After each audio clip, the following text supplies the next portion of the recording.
좀 토크쇼 형식으로 좀 진행하려고 하고 있고요. 뭐 누가 길게 발제를 하고 뭐 지정해서 토론하고 하는 게 아니라 계속 이제 주제가 이제 뭐 제가 사회를 보면서 이렇게 던지면은 자유롭게 그냥 얘기를 해주시면 될 것 같습니다. 그리고 오늘 어쨌든 이 개헌의 어떤 전국 속에서 하자니 그렇고 안 하자니 그렇고 하신 분들도 있겠지만 또 이 개헌이 절실하게 필요하신 분들도 있고. 그 와중에 특히 저희들이 이제 노동정치연구소라는 이 단체를 하고 있는데 노동헌법은 어떻게 될 것인지에 대한 관심도 굉장히 높습니다. 그래서 이 개헌에 관한 어떤 이야기들 그리고 또 여기 그 개헌 과정에 깊이 참여하고 계신 또 패널 분들이 오셨기 때문에 그 개헌 과정에 있었던 비하인드 스토리라든가 뭐 팩트 체크 같은 것도 좀 정말 사회주의 헌법을 바꾸려고 하는 것인지 토지 공개념을 하면은 빨갱이 천재가 되는 건지 뭐 이런 얘기까지 좀 얘기를 했으면 좋겠고요. 예. 그래서 많은 뭐 오프닝 멘트를 드리는 것보다는 바로 이렇게 시작을 하면서 또 계속 우리 청중들 오시면 그때그때 또 이야기를 또 더 넓혀서 가도록 해보겠습니다. 일단 그러면은요. 오늘 이 노동헌법 어떻게 해야 하나라는 주제로 노동정치연구소 준비위원회가 이번 그 좌담회를 준비를 했습니다. 노동정치연구소 준비위원회는 노동정치연구소를 설립하기 위해서 모인 노동정치 관심 있는 진보정치 관심 있는 분들이 함께 하고 있는 연구소입니다. 앞으로 많이 관심을 가져주시고 주변의 많은 분들에게 좀 널리 좀 알려주셨으면 좋겠습니다. 그래서 이 노동정치연구소 준비위원회가 오늘 이 행사를 준비를 했고요. 오늘 아주 그 어렵게 또 정말 중요한 얘기를 해주실 좋은 얘기를 해주실 패널 분들을 모셨습니다. 먼저 하승수 비례민주주의연대 공동대표께서 자리해 주셨습니다. 예, 다음으로 한상희 건국대학교 법학전문대학원 교수께서 참석해 주셨습니다. 예, 참고로 한상희 선생님께서는 우리 노동정치연구소 준비위원회의 공동준비위원장이시고 합니다. 그리고 맨 끝에 신석진 민중당 전략기획실장께서 참여해 주셨습니다. 예, 이렇게 좀 시작을 하려고 하는데요. 예, 이제 슬슬 또 오시고 계시고요. 예, 이제 정확하게 제가 말씀드렸듯이 김밥이 도착하면 시작하는 걸로 정확하게 될 것 같습니다. 편하게 드시면서 이야기를 하시면 될 것 같습니다. 아주 간단하게 오늘 이 행사를 준비한 노동정치연구소 준비위원회의 상임준비위원장 이용길 준비위원장님을 모시고 아주 간단하게 개회 인사를 좀 듣도록 하겠습니다. 참 간단해야 되나 봐요. 그래서 참 역동적인 시기를 우리가 경과하고 있잖아요. 남북 문제부터 해가지고 여러 가지가. 근데 저는 이번 주 들면서 정말 역동적이다. 지난해에는 꽃이 간신히 산수유 정도가 피어 있더니 이번 주에는 목련꽃에 이어서 그냥 사정없이 막 피어나 벚꽃도 만발하는. 그래서 이 우리의 심상과는 다르게 이 세상을 잘 관찰해 보면 정말 하루 한 시간이 모르게 역동적으로 변해가고 있다 이런 생각이 들어서 이 봄의 희망이 오늘 이 작은 모임에서도 한켠으로는 좀 잘 모락모락 이렇게 피어나기를 기대하면서 인사 말씀을 드립니다. 우리 하 교수님 대표님은 멀리 오셨다 그러지만 저 같은 동네에 지금 살고 계셔갖고 충남의 지역 구민입니다. 저는 천안이고 홍성이시고 근데 거기서 한참 내려가셔야 되니 뭐 같이 손잡고 하시면 될 것 같습니다. 그리고 우리 신석진 동지는 참 과거 민주노동당 당시에 참 열성적으로 함께 활동하다가 이런 자리에서 또 고민을 함께 하게 되니 정말로 마음이 새롭습니다. 그리고 한 교수님 이 연구소를 만드는 데 이제 주력 학자 선생님이 이렇게 참여를 하셔가지고 지도도 해주시고 갈 길을 일러주시는데 이런 토론에 이렇게 또 참석하셔가지고 관련 전문적인 식견을 가지고 오늘 논의를 진행해 주시라고 기대를 합니다. 지금 아직들 오는 중이겠지만 어쨌든 김밥도 먹어가면서 이렇게 작은 모임이 나중에 요 공간 정도는 좀 차는 그런 상태까지는 갔으면 좋겠고 진보정치연구소가 이제 이렇게 준비위원회 과정을 경과하고 있는 거에 대해서 양해도 해주시고 한편으로는 기대도 해주시면 좋겠다 그런 말씀드립니다. 감사합니다. 예, 짧고 굵직한 개회사를 들었습니다. 예, 이제 본격적으로 시작하도록 해서 저도 이제 앉아서 진행을 좀 하도록 하겠습니다. 지금 개헌이 막 논의되고 있고 뭐 지난 3월 26일에는 문재인 대통령이 개헌안을 발의를 했습니다. 그리고 국회가 지금 개헌을 합의안을 마련할 것인지 말 것인지 때문에 굉장히 바쁜 그런 상황인데 지금 각기 계신 어떤 조직이나 단체에서 많이 개헌에 대해서 대비를 하고 계셨을 거고요. 이게 뭐 지금 명패에는 비례민주주의 저 연대 대표 이렇게 돼 있고 뭐 건국대학교 법과대학 법학전문대학원 이렇게 돼 있습니다만은 사실 다 당들을 가지고 계십니다. 또 정당들을 가지고 계시고 그래서 각 정당이나 또는 뭐 가운데 한상희 선생님 같은 경우에는 참여연대 쪽에서 개헌도 굉장히 좀 활발하게 주도하셨고 해서 지금 각 그 소속 조직이나 또는 그 정당 쪽에서 개헌에 관해서 어떻게 입장을 가지고 있고 또 어떻게 지금 참여하고 있는지 그런 거 간단하게 한 번씩 이렇게 돌아가면서 얘기를 좀 듣도록 하겠습니다. 먼저 하 대표님부터 한번 얘기해 주시죠. 예. 예, 저는 녹색당 당원인데 현재는 평당원이라서 녹색당 내부 논의는 제가 잘은 모르고 제가 지금 비례민주주의연대라는 시민단체 지금 비례민주주의연대는 모든 정당 당원들이 다 참여할 수 있는 단체인데요. 이 비례민주주의연대가 참여해서 지금 정치개혁 공동행동이라고 하는 좀 큰 틀의 연대 기구를 만들었습니다. 지역별로도 이제 모임이 만들어져 있고요. 그래서 이제 정치개혁 공동행동 차원에서 이번 개헌에 대해서 좀 요구한 안이 있습니다. 안은 주로 이제 정치제도와 관련된 건데 이번에 대통령 개헌안에서 일부는 좀 반영이 됐습니다. 예를 들면 우리가 요구했던 가장 핵심이 이제 선거제도의 비례성 표의 등가성 원칙을 헌법에 명시하자 있는 건데 그건 좀 들어갔고 결선투표제도 대통령 결선투표제도 들어갔고 선거권 연령을 낮추는 것도 뭐 일부는 좀 반영이 됐고 그래서 이제 비교적 정치개혁 공동행동 차원에서는 뭐 개헌안에 대해서 조금 긍정적인 평가들을 지금 하고 있는 상황이고요. 나머지 이제 뭐 직접 민주주의 확대나 지방 분권 이런 쪽도 뭐 어느 정도는 좀 반영이 됐다고 봅니다. 다만 이제 정치권에서 지금 최대 쟁점이 되어 있는 게 권력 구조, 정부 형태 문제인데 거기에 대해서는 이제 시민사회 안에서도 합의를 보지 못해가지고 근데 그게 어쨌든 지금 최대 쟁점이 되어 있고 거기에 이제 개헌에 되느냐 안 되느냐가 달려 있어서 사실은 이제 뭐 단체들 내부에서도 여러 가지 고민들이 좀 있고 한 5월 초까지 뭘 할 건지 아직 확실하게 좀 가닥을 잘 못 잡고 있는 면도 좀 있습니다. 네. 쟁점은 그 권력 구조군요. 예. 한상희 선생님께 부탁드리겠습니다.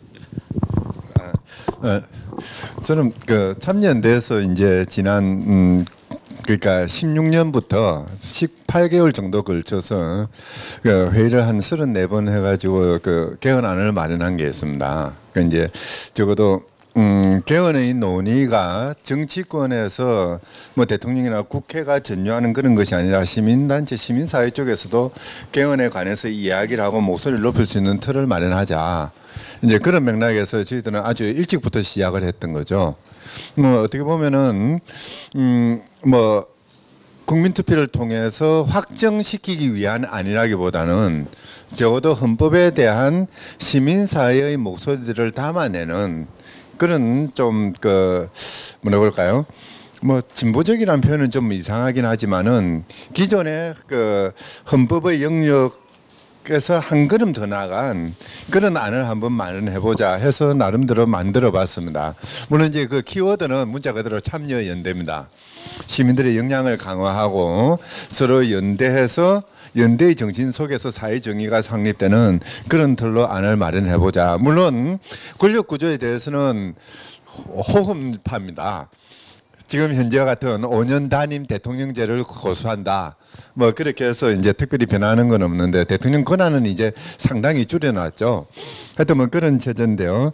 기본적으로 기본권이라든지 뭐 이런 맥락에서는 이제 단순히 기본권을 선언하는 수준이 아니라 그 기본권을 실천할 수 있는 그러한 그 개인과 시민들의 어떤 역량을 강화하는 거 그리고 서로 연대할 수 있는 거 그래서 이제 국민으로부터 피치자인 국민으로부터 시민으로 바꾸는 그런 헌법을 만들자 하고 이제 나름대로 고민해서 만들어 놨는데 이번에 대통령 개헌안을 보니까 거기에 나와 있는 키워드 몇 개가 들어가 있는 것 같기는 한데요. 사실 뭐 어떻게 보면은 그 참여연대 입장 또는 뭐 이제 저희 입장에서는 지금 이제 대통령 개헌안은 좀 그 삼국지에 나오는 계륵 같은 존재가 아닌가 싶은 생각이 듭니다. 뭐 먹으려고 하니까 먹을 건 별로 없으면서 버리자니 아깝고 이걸 어떻게 해야 되느냐 뭐 고민하는데요. 사실 참여연대에서도 앞으로 그 다음 주 목요일쯤 모여가지고 대통령안에 대해서 어떤 입장을 취할 것인지 의견을 모으기로 했습니다. 그래서 뭐 지금 당장은 뭐 참여연대의 의견을 그러니까 입장을 말씀드리기는 어렵지만은 뭐 여전히 계륵이구나 싶은 생각을 하고 있는 것 같아요. 우선 그 정도 말씀드릴게요. 예, 자세한 얘기는 이제 앞으로 계속 들어가겠습니다. 예, 또 우리 신석진 실장님 얘기 좀 해주시죠. 네, 신석진입니다. 민중당이 지난해 10월 15일 날 새롭게 출범을 하였는데 처음엔 국회 두석으로 출발을 했다가 지금은 한석입니다. 근데 저희는 당이 만들어지면 의석도 있으니까 국회 개헌특위에 참여를 해서 뭐 이렇게 이러저러하게 뭐 주도력이나 뭐 이런 것들은 아니겠지만 일정한 개입을 할 수 있을 거라고 기대를 했었는데 전혀 받아들여지지 않아서 사실은 바깥에 있는 시민단체하고 크게 다르지 않은 그런 활동을 했었고요. 그럼에도 불구하고 좀 일찍 당론을 확정짓고 합당 출범 이후로 그 민중의 헌법안이라는 우리 측 당론을 확정짓고 시작부터 일관되게 헌법 개정의 주요 요구안 7가지 요구안을 만들어서 다양한 캠페인을 벌였습니다. 그리고 우리 당이 이제 아까도 국회 내에서 껴주지를 않고 바깥에서 어떤 시민사회적 영향력이 아직은 확대되지 못한 조건에서 자체의 독자적인 목소리로만 이 문제를 제기하기에는 좀 부족함이 있다. 그리고 나라의 헌법을 바꾸자고 하는 것인데 한 당의 이슈 뭐 이런 것으로만 제기하는 방식이 또 적합하지 않다고 봐서 전에 그 소위 촛불 항쟁 혁명을 그 도화선이 되었던 민중총궐기 투쟁본부에 망라되어 있는 제 세력들과 함께 이 문제를 함께 제기해야 되겠다 이렇게 시작부터 마음을 먹고 이름도 민중의 헌법이라고 지은 거고 그리고 한국진보연대나 민주노총 전농 등에게 우리 헌법 개정 운동을 좀 힘을 같이 모아보자 이렇게 제안도 드리고 아직까지는 크게 뭐 각 제 단체들이 이 문제에 대해서 뜨겁게 받아들이지는 않는데 그 이유는 뭐 민주노총은 노동헌법 또 전농은 농민헌법 이렇게 자신들이 관심을 가지고 있는 특화된 분야들이 있고 그것을 관철시키거나 개입할 수 있는 채널들이 또 있기 때문에 민중 세력이 힘을 다 모아서 이 문제를 제기하는 것이 거꾸로 자기 이슈들을 이렇게 부각시키는데 큰 도움이 되지 않을 것 같다라는 생각이 있었던 것 같은데 최근 정세가 이제 대통령 개헌안도 나오고 그리고 자유한국당도 그저께 개헌안을 독자적으로 내면서 국회 합의냐 대통령 개헌안이냐 사파 싸움이 진행되고 있는 이 조건 하에서는 민중 진영이 단일화하고 독자적인 목소리를 제기할 때가 왔다 이렇게 판단해서 저희는 우리 당의 독자적인 목소리를 강조하기보다는 재민중 세력이 힘을 합쳐서 자신의 목소리를 조금 확대시키는 방식으로 가야 되겠다라는 그런 전략적인 계산을 갖고 있습니다. 오늘 이 시간에 이건 여기까지 하겠습니다. 예. 근데 각 그 소속 조직이나 뭐 정당의 입장은 잘 들었고요. 그 본격적으로 지금 그 허심탄회하게 얘기를 좀 듣도록 하겠습니다. 저는 좀 먼저 좀 궁금한 게 지금 이 시기에 정말 개헌이 필요하냐? 예? 특히 지금 청와대는 6월 지방선거 때 국민투표를 통해서 이번에 한 큐 해결을 하자 뭐 이런 입장이지 않습니까? 뭐 이거에 어떻게 생각하십니까? 이게 꼭 지금 필요한지 아무나 뭐 얘기하시면 됩니다. 제가 이제 뭐 이번에 그 한상희 교수님이 계륵이라고 표현하신 대통령이 발의한 개헌안을 만드는데 좀 참여를 했는데요. 사실 대통령이 발의한 안은 제가 활동했던 특위에서 만든 안보다는 좀 몇 가지 면에서 후퇴한 안이라 가지고 뭐 그 대통령 발의하는 계력이고 우리는 계력보다 좀 낫다라고 생각하는데 팔이 요만큼 붙어 있죠. 예, 뭐 어쨌든 예. 근데 이제 개헌이 필요한 거는 제가 보기에 분명한 것 같습니다. 왜냐하면 지금 헌법을 읽어보면 전혀 이렇게 그 30년 동안 변화를 못 담아내고 있고요. 솔직히 말해서는 별로 읽어도 감흥이 없는 헌법이 되고 있다. 뭐 이런 생각을 합니다. 예를 들면 뭐 노동자들의 얘기가 제대로 담겨 있는 것도 아니고 뭐 농민이나 장애인들 얘기가 제대로 담겨 있는 것도 아니고 그러니까 우리 이야기가 안 담겨 있는 헌법. 뭐 저는 이렇게 됐다고 생각해서 개헌은 좀 필요하다고 생각하는데 사실은 저는 개인적으로는 선거제도 개혁이 개헌보다 더 중요하다고 보고 있고요. 사실 저는 열심히 선거제도 개혁 운동을 했는데 작년부터 예, 하다 예. 보니까 이게 개헌하고 맞물려 있어가지고 예. 개헌하고 같이 하지 않으면 도저히 될 수가 없더라고요. 정치권 상황이. 그래서 저는 뭐 그냥 우리가 읽고 싶은 헌법이 됐으면 좋겠다는 거는 뭐 많은 분들의 얘기고 그리고 이제 제 같은 경우는 선거제도 개혁이 중요한데 예, 같이 하는 수밖에 없겠다 개헌이랑 예, 그래서 선거제도 개혁을 위해서라도 개헌은 좀 해야 되지 않나 이번에. 아 그럼 선거제도 개혁을 위해서 이번 개헌이 예. 아주 필요하다 이번에. 그렇죠. 예, 왜냐하면 뭐 국회에서 논의가 예, 예. 이게 선거제도 개혁만 먼저 하자는 게 원래 이제 우리 시민단체들 많은 사람들 주장이었는데 그게 안 되는 거예요. 그렇죠. 예, 선거제도 개혁을 이야기하다 보면은 뭐 권력 구조를 어떻게 할 건지 이야기가 나오는데, 그러니까 이걸 같이 풀지 않고는 도저히 답이 없다. 예, 그래서 이제 개헌은 필요하다. 예. 원래 개헌 자체도 필요하지만 예, 또 예. 선거제도 개혁을 위해서도 개헌은 필요하다. 그게 지금 당장 절실하다. 6월 때. 그렇습니다. 왜냐하면 2020년 총선이 있는데 예, 예. 2020년 총선을 새로운 선거제도로 치르는 게 목표거든요. 저를 포함해서 지금 정치개혁 운동하는 사람들 목표인데 그러면 사실 선거법은 선거가 다가오면 바꾸기가 점점 더 힘들어집니다. 그렇죠. 예. 2020년 총선이 다가오면 선거법은 바꾸기 점점 힘들어지니까 선거가 좀 남아 있을 때 바꿔야 되는데 사실은 그래서 작년에 바꾸고 싶었는데 작년에 개헌하고 맞물려서 논의가 정체돼 버렸고 그래서 이제 오히려 개헌에서 돌파구가 만들어져서 선거제도 개혁을 해야 되는 상황이 됐고 그러니까 올해 이제 이걸 그냥 한꺼번에 같이 이제 처리가 됐으면 좋겠다는 게 뭐 제 사심입니다. 예. 뭐 예. 아 여기는 사심을 얘기하셔야 됩니다. 예, 이 자리는 뭐 공식적인 뭐 자 얘기. 개헌도 필요하지만 예, 예. 개헌 자체도 필요하지만 예, 예. 제가 논의의 풍성함을 더 중요하게 위해서. 생각하는 예. 선거제도 개혁을 예 감사합니다. 아, 여기 참 예, 사심을 얘기해 주셔서 감사합니다. 이 자리는 사심을 얘기해 주셔야 됩니다. 아니 저는 개헌 대통령 개헌 안에서 제일 마음에 안 드는 게요.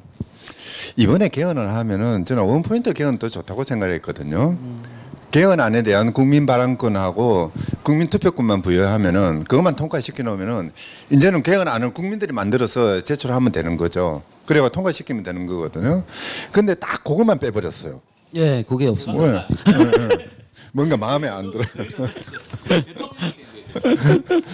그 사실 87년 헌법이 만들어지던 시기와 지금의 시기는 분명히 이거는 그러니까 어떻게 보면 정치의 패러다임이 저는 바뀌었다고 봅니다. 그때는 어쨌든 뭐 그러니까 공통된 그 어떤 이념이 있고 지향이 있고 단일 전선이 있고 뭐 전선이 뭐 단일 전선이라는 표현도 좀 이상하긴 하지만은 어쨌든 그때까지는 그랬던 것 같아요. 그런데 지금은 그러니까 모든 사람들이 자기 이야기를 가지고 그것을 하나의 규범으로 또는 그 어떤 정치 행위의 내용으로 삼고 있는 그런 시대가 아닌가. 지난 촛불 집회 때 뭐 나는 내가 대표한다, 누가 나를 대표하느냐 뭐 그런 이야기 나왔던 그런 걸 감안한다면은 그러니까 다양한 사회적인 그 이야기들을 담아내는 헌법. 그래서 헌법이 대통령의 것이나 국회의 것이 아니라 우리 개개인 한 사람 한 사람의 그 헌법이 될 수 있도록 만드는 거 그게 중요하지 않는가. 뭐 그런 의미에서 이제 그동안 뭐 논의가 있을 때마다 장애인 단체 가가지고 장애인 헌법 이야기하고 농민 단체 가서 농민 헌법 이야기하고 각자의 헌법들을 이야기하는 그런 기회를 가지려고 노력을 했었거든요. 물론 뭐 뜻대로 다 되지는 않았지만은 그래서 사실 그 뭐 요즘 나오는 헌법들이 전부 그 볼륨이 많아지는 이유가 뭐냐면은 하나의 이야기 모든 국민들을 아우르는 하나의 이야기를 하는 것이 아니라 각자 이야기를 헌법 조문으로 담아내고 그걸 바탕에서 각자가 자기 있는 자리에서 정치화될 수 있는 또는 권리를 주장할 수 있는 헌법을 이야기할 수 있는 그런 장을 만드는 이게 저는 요즘의 추세라고 생각을 해요. 특히 남미나 뭐 이런 쪽에서 이제 많이 나타나는 건데요. 우리도 헌법은 그런 헌법을 한번 만들 필요가 있지 않는가. 그래서 누구나 그 뭐 그 요즘 법률이 그렇잖아요. 그 정부에 과가 하나 있으면 이 과가 관장하는 법률이 꼭 하나씩 있거든요. 일과 일법률주의입니다. 그런데요, 그게 아니라 매 사람마다, 매 사회 부분마다, 매 지역마다 자기들의 헌법을 이야기할 수 있는 그렇게 만드는 것도 필요하지 않을까 싶은 생각을 해봤습니다. 맞아요. 이건 진짜 제 개인적인 사실 속에서 하는 이야기입니다. 그러면 근데 지금 그 말씀하신 두 분 말씀하신 걸 들어보면은 사실 지금 정치권에서 지금 이 헌법 논의가 주도가 되고 있거든요. 청와대랑 그 국회. 근데 지금 두 분 말씀하시는 걸 가만히 들어보면은 오히려 정치권보다는 그 인민들이 자기들의 이야기를 더 많이 할 수 있는 게 있어야 되지 않았냐. 지금 그게 부족하지 않냐. 이런 좀 아쉬움들이 있으신 것 같은데 뭐 정당 쪽에서는 그럼 6월달에 뭐 이번에 반드시 개헌해야 된다 이런 뭐 움직임이 특별히 있는 건가요? 정치권에서?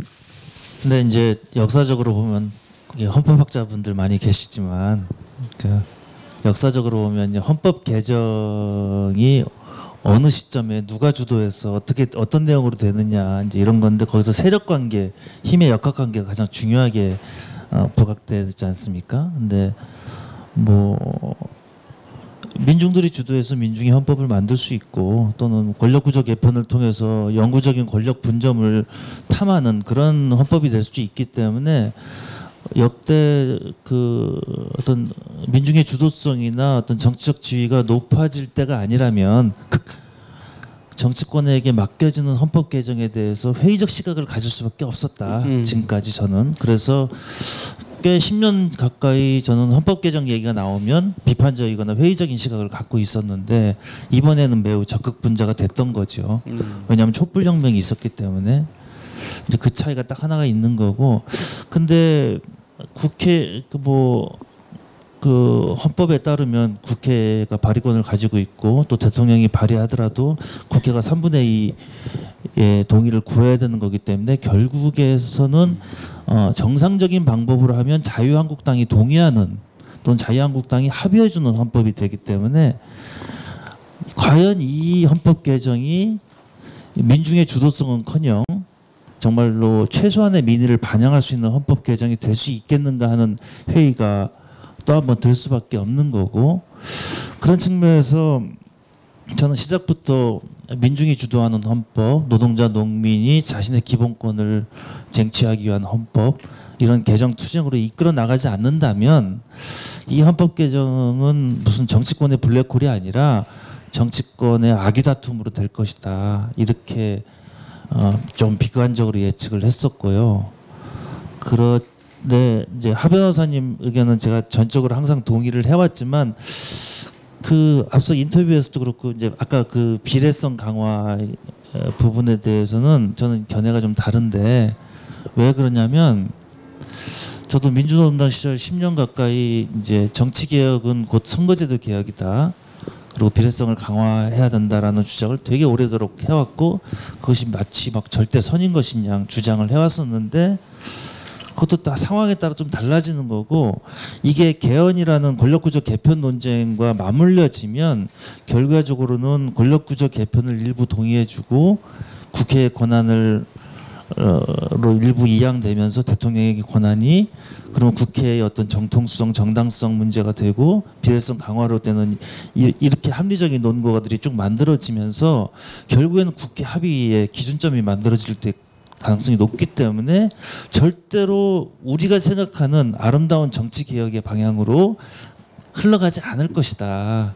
따라서 전술적 오류를 범할 가능성이 높기 때문에 하 변호사님께서 정말 선거제도 개혁이 정말 중요하다고 하는 마음은 저도 완전히 동의하지만 그렇게 흘러가고 그렇게 주장하면 결국에는 자유한국당이 쳐놓은 덫에 걸려들 것이다.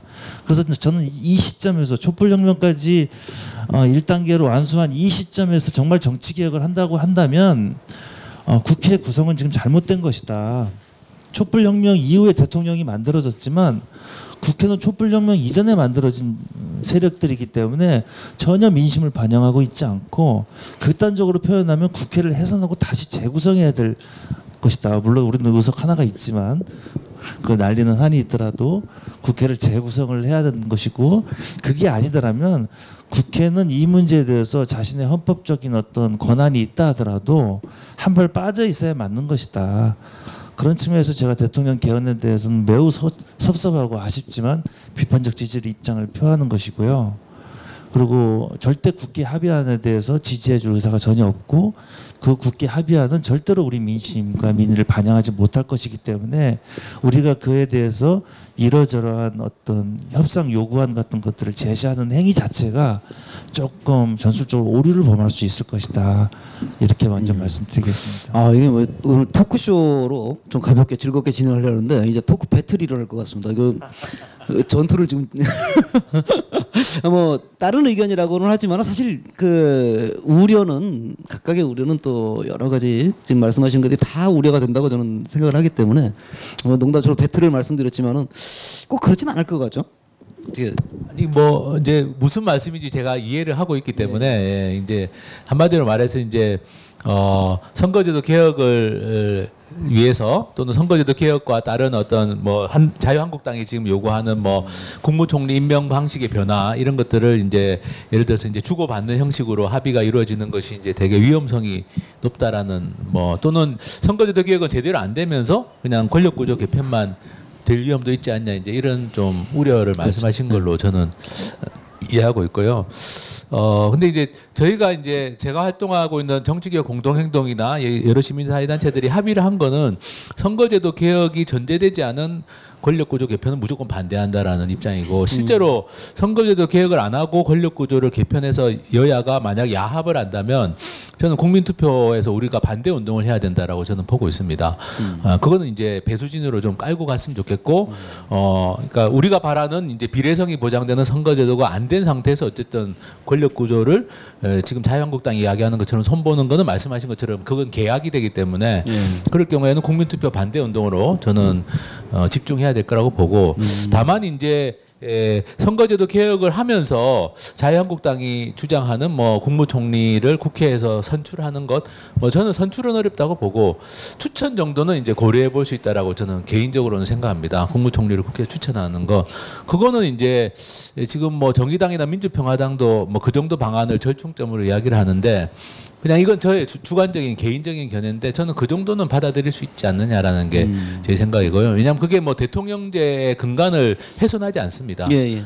뭐 왜냐하면 대통령이 행정부의 1인자고 국무총리는 어차피 행정부의 2인자일 뿐이기 때문에, 그리고 대통령이 국무총리를 해임할 수 있는 권한을 가지고 있고, 그런 상태에서 뭐 추천권 정도를 국회가 가지는 그 정도로 만약에 합의가 된다면 그 정도는 저는 뭐 우리가 받아들일 수 있는 거 아닌가.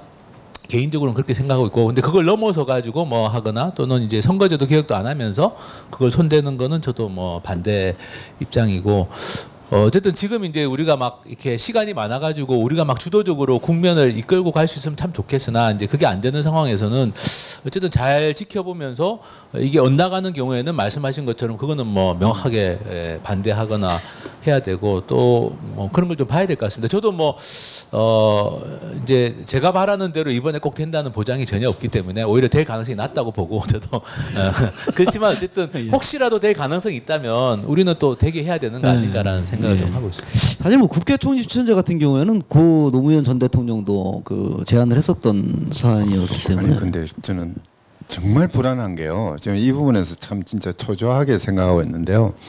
대통령 개헌안에서 결정적인 부분을 빼버렸습니다. 지금 이제 국무총리는 대통령을 보좌하고 대통령의 명을 받아서 행정각부를 통할하거든요.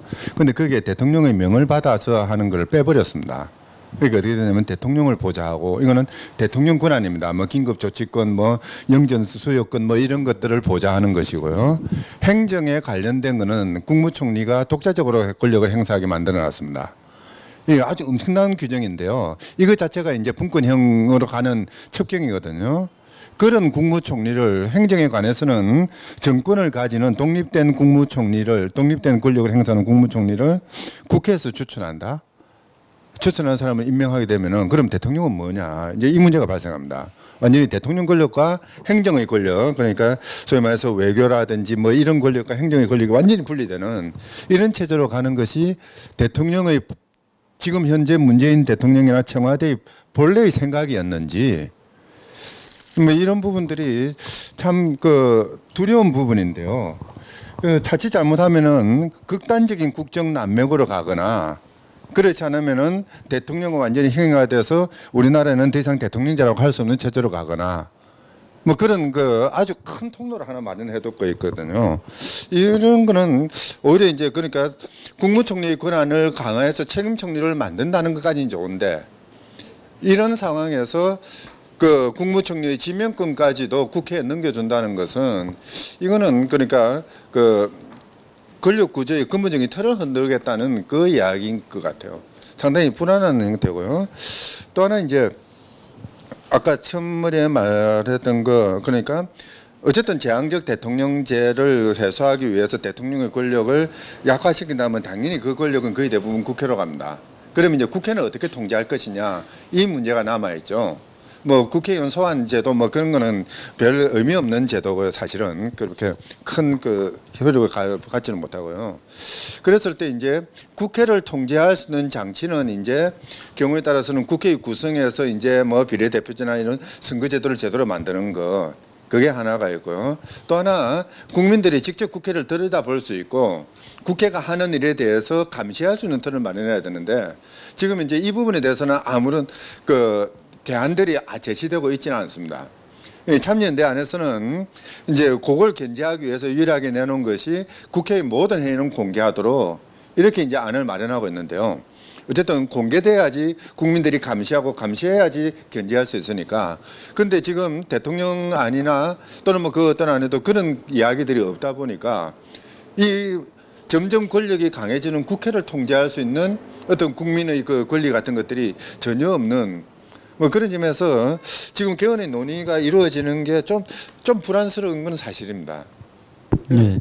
이거 너무 디테일하게 이제 뭐 세부적인 내용으로 들어가니까 갑자기 그 장내가 긴장되면서 전부 다 얼굴 심각해지고 있습니다, 청중들이. 네. 그래서 조금 다시 좀 그 큰 얘기로 좀 올라오면은 지금 뭐 이제 대통령 권한을 제왕적 대통령제에서 대통령 권한을 약화시키자 뭐 등등 얘기 나오고 있는데 좀 전에 이제 한상희 선생님 말씀하셨던 것처럼 그러면은 결국 이제 국회의 권한을 강화하는 방법으로 가야 되잖아요. 그리고 그것의 또 하나의 이제 그 과정이 바로 정치 개혁이고. 그런데 사실 지금 우리 대중들이 인민들이 국회를 안 믿잖아요. 뭐 국회의원 수줄이자 그러면 박수치는 이 상황에서 과연 국회한테 그렇게 또 이게 권한을 넘겨주자라는 게 대중적으로 뭐 이렇게 그 호응을 얻을 수 있을 것인가? 그 개헌에 또 그런 걸 담아낼 수 있을 것인가? 이게 가능할까요? 아까 그 국회 해산도 해야 된다고 말씀하셨는데. 그러니까요. 그 국회가 제일 그 불신받는 지금 대상이기 때문에 대통령은 인기고 그래서 그 국회가 총리를 선출해서 대통령의 권한을 상당 부분 그 사실상 양도받는 건데 그거를 좋아할 사람들이 없죠. 평범한 시민들 입장에서 보면. 그러니까 사실은 그 대통령에 대해서 제왕적 대통령이라고 그 네이밍한 것 자체도 사실 약간 악의적인 프레임이 있고 박근혜가 기존 헌법의 대통령제의 어떤 한계 때문에 이명박 박근혜가 저런 만행을 저지른 건 아니지 않습니까? 그래서 그런 것도 사실관계가 다른 거기 때문에 대통령의 권한을 일부 국민들로부터 매우 불신받는 국회로 그 권한을 양도하는 행위 자체는 국민적인 설득력을 갖지는 어렵고 특히나 아까도 말씀드렸던 것처럼 촛불혁명 이전에 구성된 국회 이런 국회에다가는 절대로 권한을 줄 수 없기 때문에 한다면 2020년 이후에 자유한국당 같은 극보수들은 이제 완전히 국회에서 사라진 뒤에나 가능한 시나리오라는 거죠. 그런 측면들을 국민들도 이해하고 있는 것 같아요. 저 자유한국당 왜냐하면 지금 조건에서 만약에 총리를 추천하라 그러면 홍준표가 보이콧하면 어떤 사람도 총리가 되게 어려운 구조가 되는 거고 겨우 피땀 흘려서 만든 이 전국에서 결국은 홍준표, 안철수, 유승민이 담합을 하여서 특정인을 밀면 그 사람이 총리가 되는 그리고 그 총리가 뭐 과거와 같은 무소불위의 권력은 아니겠지만 주요 내각을 구성할 수 있는 권한을 가지고 그러면 적폐청산 사회대개혁 날아가는 거고 또 국회의원들 좀 비례성이 확대되면 어차피 호남에서 자유한국당이나 이런 사람들은 뭐 설당을 잃지만 이미 부산 경남에서도 자유한국당이 전혀 1등이 아니고 이미 야당이거든요. 그래서 거기서나마 자기 또아리를 틀 수 있는 그 어떤 성벽을 쌓을 수 있는 조건이 되기 때문에 비례성을 강화하면서 권력 구조를 개편하면 자유한국당이나 바른정당 입장에서는 무조건 받을 수 있는 좋은 안이라는 겁니다. 그래서 정세가 바뀌었다. 그래서 저는 이런 시기에 어떤 국회 합의안이 만들어질 것에 대해서 극도의 경계심을 가지면서 이 문제를 바라봐야 되고 적어도 2020년 이후에 국회 구성 자체를 촛불혁명의 연장선에 위해서 획기적으로 바꿔낸 뒤에 나서야 국회 합의안이 만들어질 수 있지 않겠느냐. 그 전까지는 대통령 개헌에 대한 비판적 지지가 현실적으로 옳다. 이게 이렇게 주장을 하고 있는 겁니다. 아 이게 뭐 쟁점이 되는데 그 쟁점이 한 두 가지 정도가 나왔는데 이야기를 계속해도 되나요? 근데 지금 이게 뭐냐면 오늘 노동헌법이기 때문에 원래 집중 노동헌법이라 이 노동헌법으로 들어가기 위한 이제 그 워밍업 정도로 좀 얘기를 하고 있는 건데요. 한 뭐 5분 10분 정도는 더 그러니까 너무 길게만 안 하시면. 근데 냉정하게 좀 저는 좀 봐야 될 것 같습니다. 왜냐하면은 지금 선거제도로 2020년 총선을 했을 때 지금 국회보다 나은 국회가 만들어질 것인가? 뭐 저는 전혀 장담할 수 없다고 보고요. 오히려 더 나빠질 가능성이 많습니다. 왜냐하면 이제 양당 체제로 다시 복귀하면서 그 어떤 근본적인 개혁도 불가능한 그런 상황으로 저는 국회가 구성될 가능성이 뭐 거의 지금 선거제도대로 간다면 2020년 총선은 그러니까 뭐 개별적으로 좋은 사람이 들어간다고 정치가 바뀌지 않는다는 거 우리가 잘 알고 있는 사실이지 않습니까? 정치 체제가 중요한데 정당 체제가 중요하고 어떤 정당들이 얼마나 의석을 가지느냐가 중요한데 제가 보기에는 지금 선거제도로 가면 2020년 총선은 그냥 기득권 양당 체제로 복귀할 가능성이 많고 그럼 그 이후에는 정말 뭐 개헌이든 선거제도 개혁이든 훨씬 더 어려워진다라고 저는 개인적으로 봅니다. 그리고 이제 제가 생각하는 거는 이제 한상희 교수님 말씀하신 우려는 제가 이해합니다만 이제 대통령이 행정부 수반이라고 명시가 돼 있습니다. 행정부 수반이고 대통령은 어쨌든 수반이 아니고 정부의 수반이에요. 예, 어쨌든 아니 그러니까 지금 저희가 이제 대통령 하는 거는 지금 이제 발의해서 하려고 하는 건 행정부 수반으로 돼 있고요. 행정부 수반으로 해서 어쨌든 국무총리는 행정부의 2인자이고 국무회의를 대통령이 주재하게 돼 있습니다. 여전히. 그러니까 뭐 이게 말씀하신 우려는 알겠지만 그게 사실은 지금도 대통령이 국무총리를 임명할 때 국회 과반의 동의가 필요한 거기 때문에 사실은 국회하고 협조가 없이는 지금도 국무총리 임명이 어렵습니다. 어렵고 그걸 이제 순서를 바꿔서 총리를 국회가 추천하게 하는 것이 말씀하신 정도로 뭐 대통령제의 근간을 흔드는 건 아니다. 제가 보기에는. 그리고 대통령 언제든지 총리를 해임할 수 있고 그래서 이제 좀 약간 지금 현재 굉장히 미묘한 상황입니다. 말씀하신 것처럼 우려도 많이 있을 수 있고 저도 개인적으로는 자다가도 우려가 될 때가 있습니다. 이 상황에서 국회에서 합의를 해서 개헌하는 게 맞냐. 그렇지만 제가 보기에는 이 시기를 놓치면 기회가 다시 온다면 정말 좋은데 기회가 안 올 수도 있다라는 저는 좀 그런 또 다른 측면의 우려를 하고 있고요.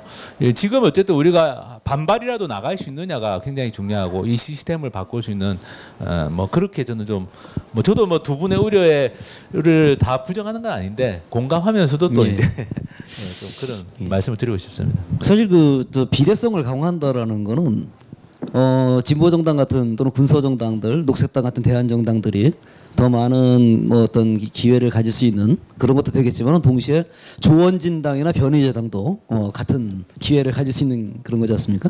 그래서 그게 뭐 비례성을 강화한다는 것이 뭐 정의로운 거다 또는 옳다 이런 거보다는 저는 그것이 가치 중립적인 어떤 형태고 오히려 그런 것 자체가 이제 막혀져 있는 상황을 좀 극복하자라는 취지이기 때문에 그 부분은 좀 더 많은 얘기를 좀 했으면 좋겠는데 사실 아까도 좀 전에 말씀드렸듯이 오늘의 주제는 이 노동헌법입니다.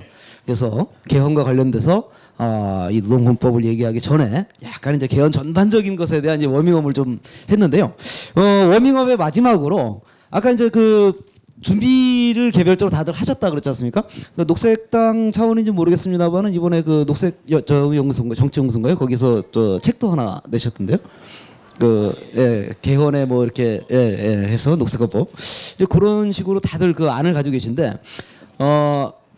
워밍업 마지막으로 두 가지만 한번 좀 간단하게 짚었으면 좋겠어요. 첫째, 우리가 준비한 게 대통령 발의안보다 이런 점에선 더 낫다라고 자신 있게 주장할 수 있는 거 하나 하고, 어저께죠 그 한나라당이 아니라 그 자유한국당이 그 자기들 그 개헌안에 대한 로드맵을 제출을 했는데 그 부분에 대해서 뭐 참 칭찬을 해주시고 싶다거나 뭐 또는 그 반대 입장이 있으시면 간단하게 뭐 요것만 정리를 좀 해볼까요? 어떻게 그 민중당에서는 어떻게 판단하십니까? 민중당이 준비한 개헌안이 적어도 대통령 발의안보다는 낫다. 어떤 게 나은가? 뭐 좀 기니까 뭐 중요한 부분만 얘기 드리면 저희는 한 7가지 요구안 정도로 했어요. 물론 내용으로 보면 한 100가지 되는데 크게 주제만 뽑으면 근데 핵심적으로 그 노동기본권하고 농업 문제를 1, 2번으로 놨죠. 우리는 당연히 그렇게 해야 될 의무가 있는 정당인데 뭐 사회주의 헌법이라고 지탄받았던 그 뭐 다양한 내용 중에 동일가치 노동 동일임금도 있는데 조금 저는 뭐 그런 부분을 헌법에 명시하는 노력 자체를 사실 높이 평가하고는 싶습니다만 이것으로 과연 그 동일가치 노동 동일임금 문제가 해소될 수 있을 것이냐.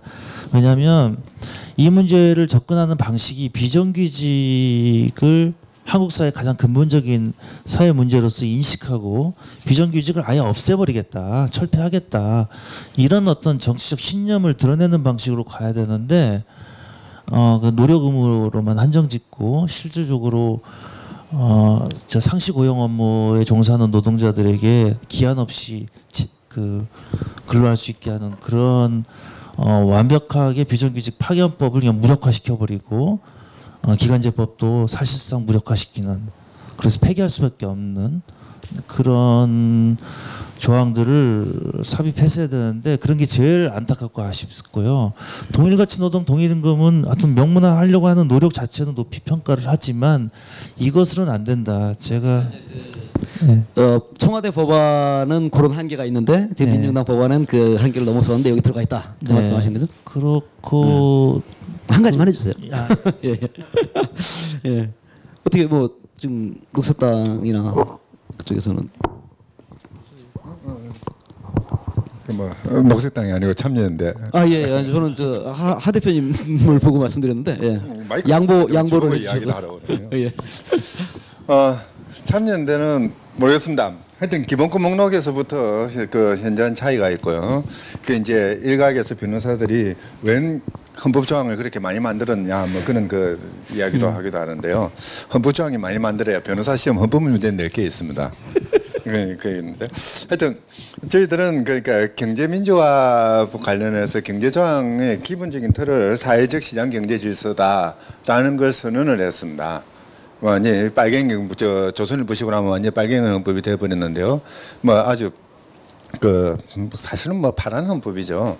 어쨌든 기본적으로 우리 그 시장 경제 질서 뭐 시장 경제 체제를 취한다 하더라도 그것이 어떤 국가의 조정이나 또는 국가의 유도에 의해서 사회 정의를 중시하는 그런 체제라는 것 이걸 명확히 했고요. 그 과정에서 이제 아까도 말씀드렸듯이 그 참여와 연대를 통해서 시민들의 역량을 강화하는 뭐 그런 방식의 그 비중을 많이 뒀습니다. 이제 그러다 보니까 뭐 예를 들자면은 주거권 같은 경우는 대통령 안에서는 그냥 주거권 보장된다, 뭐 안정된 주거권 보장한다 그러고 끝이 났지만은 뭐 주거 약자의 문제라든지 최저 주거 기준이라든지 또는 뭐 불로소득의 환수라든지 이런 것들을 아주 구체적인 규정까지 다 두었습니다. 세세할 정도로.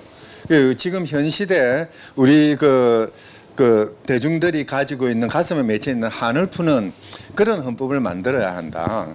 적어도 모든 걸 다 그렇게 하지는 못하더라도 가장 상징적인 부분, 과거 재헌헌법 때 그러니까 소작 농의 그 한이 경제 유전의 원칙으로 나왔듯이 지금 서민들의 한을 조금이라도 풀어주는 그런 헌법을 만들자라는 게 저희들 그 기본적인 취지였습니다. 그러다 보니까 어떻게 보니까 대통령 안보다는 그 점에서는 상당히 나은 것 같아요. 다 낫다는 얘기네요. 그럼 처음부터 아니, 뭐 제가 봐도 낫습니다. 아, 예. 제가 봐도 낫습니다. 그뭐 하여튼 대통령 발의안에 대해서 제가 보기엔 가장 문제라고 생각하는 건 아까 말씀하신 것처럼 헌법 개정안 국민 발안제가 빠진 것. 그거는 특위에서도 뭐 이견 없이 도입하는 걸로 했는데 그게 알 수 없는 이유로 청와대에서 마지막에 작업하는 과정에서 빠졌습니다. 근데 그게 이제 사실은 뭐 이번에 개헌에 관심 있는 분들 중에 특히 직접 민주주의 확대 관심 있는 분들한테는 굉장히 큰 실망감을 준 요인이고요.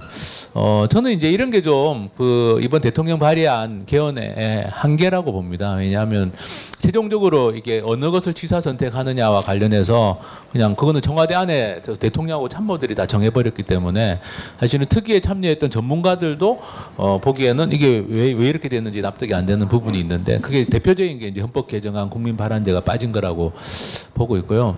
근데 어제 자유한국당 한 부분이 이제 8조인데요.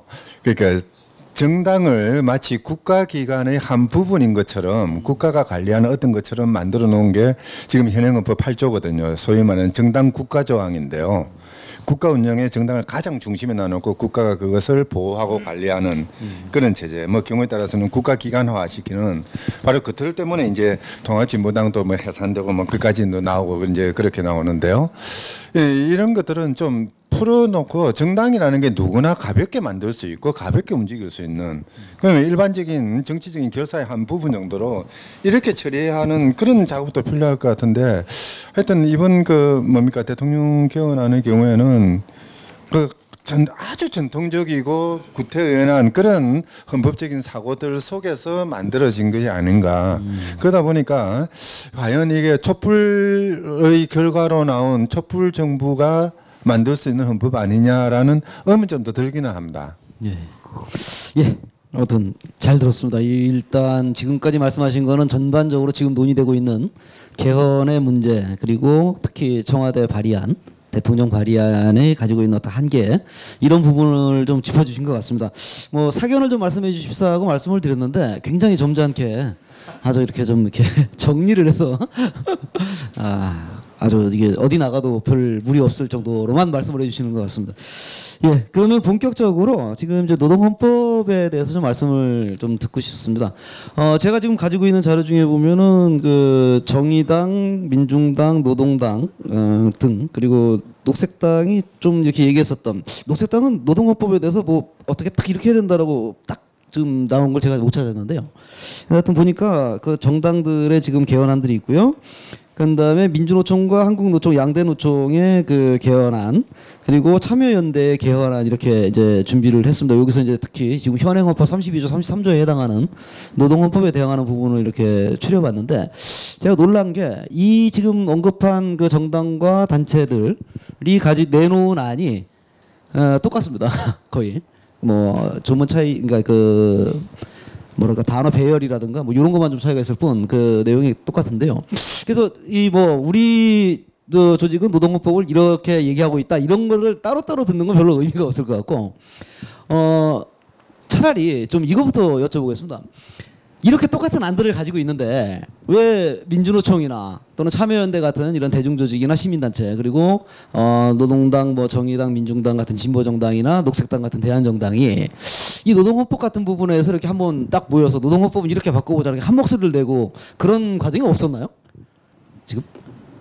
제가 시작부터 이제 똑같은 의문을 가지고 이제 여러 노동 단체들에게 문을 많이 두들겼는데 일단 민주노총은 선거철이어 갖고 선거 끝나고 나서 집행부 구성한 뒤에 찾아와 달라고 몇 번 그랬어요. 그래서 한 세 번째 찾아갔을 때는 선거가 됐지만 대의원대회를 끝내야 된다. 왜냐하면 정치위원회를 구성해야 된다. 비웃자고 한 건 아니었어요. 근데 실제 그랬고 전농은 되게 시작부터 농민헌법 이걸 했지만 딱 그 시점에 또 그 지도부 구성이 이제 바뀌는 시간들이었고 그래서 똑같은 의문을 가지고 저도 똑같은 고민을 했죠. 아니 그리고 비슷한 이유도 다 이유가 있습니다. 왜냐하면 그런 분야에서 사실은 이러저러하게 의견을 개진하시는 진보적인 어떤 학자군이나 이런 분들의 인맥 풀을 인력 풀을 거의 공유하고 있기 때문에 그런 분들의 의견들을 좋은 것들을 자기 입맛대로 이제 붙이는 과정들이 있었겠고 또 민주노총 법률원 이렇게 한 달에 걸치면 다 연결돼 있기 때문에 그래서 이제 그런 비슷한 요인들이 있고 그래서 좀 안타까운 거죠. 그래서 이제 제가 민중의 헌법이라고 하는 그 이름을 가지고 조금 더 이 문제를 함께 풀 수 있는 세력을 좀 더 모아보자. 적어도 민중총궐기 투쟁본부 이런 분들이 같이 해야 되는 거 아니냐. 근데 저는 지금도 늦지 않았다고 생각하거든요. 그래서 그 전반적으로 다 하면은 조금 어렵겠지만은 예. 제가 다른 조문들도 보니까 다른 조문들이 이렇게 지금 말씀드렸던 단체나 정당들이 이렇게 똑같은 얘기를 하는 조문들은 별로 없어요. 노동헌법은 그런데 다 똑같은 얘기를 하고 있더라고요. 예, 입을 맞춘 건 아니에요. 네, 그걸 그러니까. 확실하게 아는데 그런데 좀 그러면은 아예 좀 적극적으로 민중당이나 뭐 이렇게 적극적으로 나서서 이거 이 노동헌법만큼은 우리 같은 얘기를 하고 있으니 이거 한번 좀 밀어붙입시다. 뭐 이런 게 좀 나올 수 있을까요? 앞으로 6월 전에? 올해도록 근로기준법 개정이나 노조법 개정, 뭐 파견법 폐지 이런 것들에 대한 당론이나 조직 내부의 입장은 거의 일치하거든요. 근데 이런 것들을 하위 법령에서 다 바꾸자는 운동을 수십 년 해오다가 헌법 개정 정세가 열리니까 그걸 헌법에 그냥 명문화 시켜보려고 하는 노력의 일환이라고 보시면 되기 때문에 그래서 조문이 비슷비슷해 보이는 겁니다. 그러니까 그거를 예. 어차피 비슷하고 개헌 예. 전국도 됐으니 한번 밀어붙일 뭐 예. 어떤 가능성이 있겠느냐. 그래서 초반에는 이 문제를 대할 때 그 하위 법령에서 근기법 바꾸면 되지 뭘 헌법까지 바꾸려고 하느냐라는 비판이 있었어요. 저도 처음에 이런 문제를 제기했을 때 그래서 이 판에 세게 한번 가자는 거다. 비정규직 아예 없애버리자는 거다. 이게 중요한 문제 아니냐. 헌법이 그런 역할을 해야지. 이렇게 하는 방식으로 문제를 풀다 보니까 비슷비슷해지는 거죠. 그래서 뭐 지금이라도 저는 그 뭐 민주노총이 동을 뜨든 뭐 노동연구소가 동을 뜨든 그런 제 세력들이 입장을 계속 맞춰서 뭐 지금 국회 논의 과정이나 이런 데서 견제구를 날리는 정도를 좀 넘는 그런 역할을 해야 된다고 생각합니다. 동을 뜨는 거는 우리 저 그러면 연구소의 준비위원장님께서 한번 동을 떠주시리라고. 하여튼, 예. 예, 알겠습니다. 하여튼 그 부분은 저는 엄청난 불만을 가지고 있는데요. 자꾸 오늘 계속 불만만 이야기를 하네요. 분명히 노동헌법 부분에서는 뭐 같을 수밖에 없습니다. 그동안에 이제 문제점들이 다 노출이 되었고 그것을 해결하기 위해서는 법제가 어떻게 바뀌어야 되는가 그 수준에 대해서는 거의 합의할 수 있는 상황이니까 뭐 각자가 다 똑같은 뭐 그 이제 그런 걸 만들 수는 있는데요. 문제는 그런 헌법 조문을 만든다는 게 중요한 게 아니라 이걸 만들기 위해서 우리의 역량을 어떻게 모으고 어떻게 교육을 시키고 어떻게 그러니까 그 운동들을 헌법의 차원으로 성화시키느냐의 문제일 것 같습니다. 사실 안을 만드는 거는 한 사람이 앉아가지고 몇몇 지난해 통화해가지고 쓰면 많은 다 만들어집니다. 아주 좋은 안 만들 수 있거든요. 그게 입법화 된다고 해서 그게 그대로 실천된다는 보장은 없습니다. 이게 문제죠. 헌법이라는 거는 그게 실천되기 위해서는 그것을 실천시킬 수 있는 시민들 또는 그 구성원들의 역량이 있어야 됩니다. 힘이 있어야 되고 바로 그 때문에 헌법은 정치입니다. 개헌은 가장 첨예한 정치의 그 뭡니까 끄트머리라고 봐야 되거든요. 그 단계에서 뭐 민주노총은 물론이고 정교조조차도 아무런 움직임을 보이지 않았다는 거는 이거는 저는 적어도 제가 헌법을 해서 그런지 모르겠습니다만 헌법적인 차원에서는 그들의 직무유기라고 저는 생각합니다. 간단히 말씀드리면은요, 정교조의 지금 제일 큰 현안은 법의 노조 문제 아닙니까? 이거 헌법 조문 하나 고치면 되는 걸 다른 데서 지금 싸우고 있거든요. 또는 뭐 노동헌법에서 몇 개 조항을 집어넣는 거 좋은데요. 이거 집어넣는 거 지금 조합원들이 이해하는 사람들 얼마나 있습니까? 노동의 권리가 일할 권리로 바뀌었을 때 어떤 의미가 있는 것인지 이런 것들 다 설명해야 되거든요. 그 이제 일과 생활에 양립 조항이 들어간다. 이거는 무슨 의미가 있는지, 칼퇴권의 근거가 되는지 안 되는지 이런 부분들이 그 기층에 있는 조합원들이나 노동자들의 그 생활하고 전혀 관계없이 지금 만들어지고 있는 거죠. 이런 헌법 만들어서 뭐 합니까? 나중에 결국은 노동자들이 직접 그 개헌의 주체가 되지 못하는 그런 헌법 조항이라는 거는 나중에 가면은 그 헌법 조항의 의미는 노동자들이 해석하는 게 아니라 헌법재판소에 있는 9명의 재판관이 해석하게 됩니다. 그것들이 입맛대로 갖다 붙이거든요. 왜냐하면은 그 조항, 그 헌법 조항들의 의미를 확정짓는 정치 세력이 없기 때문입니다. 지금 현재 그 노동자 그 뭐 민주노총이나 정교조나 뭐 하여튼 뭐 이런 그 단위들이 어떻게 보면은 스스로 헌법의 주인이 되기를 포기한 사람들이 아닌가 싶은 생각이 듭니다. 정말 적어도 단기적으로는 이 헌법 개정 국민과 관련된 요 근래의 시기 동안은 정말 저는 뭐 민주노총이나 모두 좀 비판하고 싶습니다. 왜 이렇게 손 놓고 있는지. 뭐 저도 한상희 교수님 말씀에 전적으로 동의하는데요. 왜냐하면은 사실은 이건 이제 노동헌법이 되려면 노동자들 그리고 노동자들을 조직하고 있는 이 노동조합에서 이 개헌 문제에 관심을 가지고 또 선거제도 개혁도 마찬가지고 해야 되는데 사실 그게 좀 많이 잘 진행이 안 됐습니다.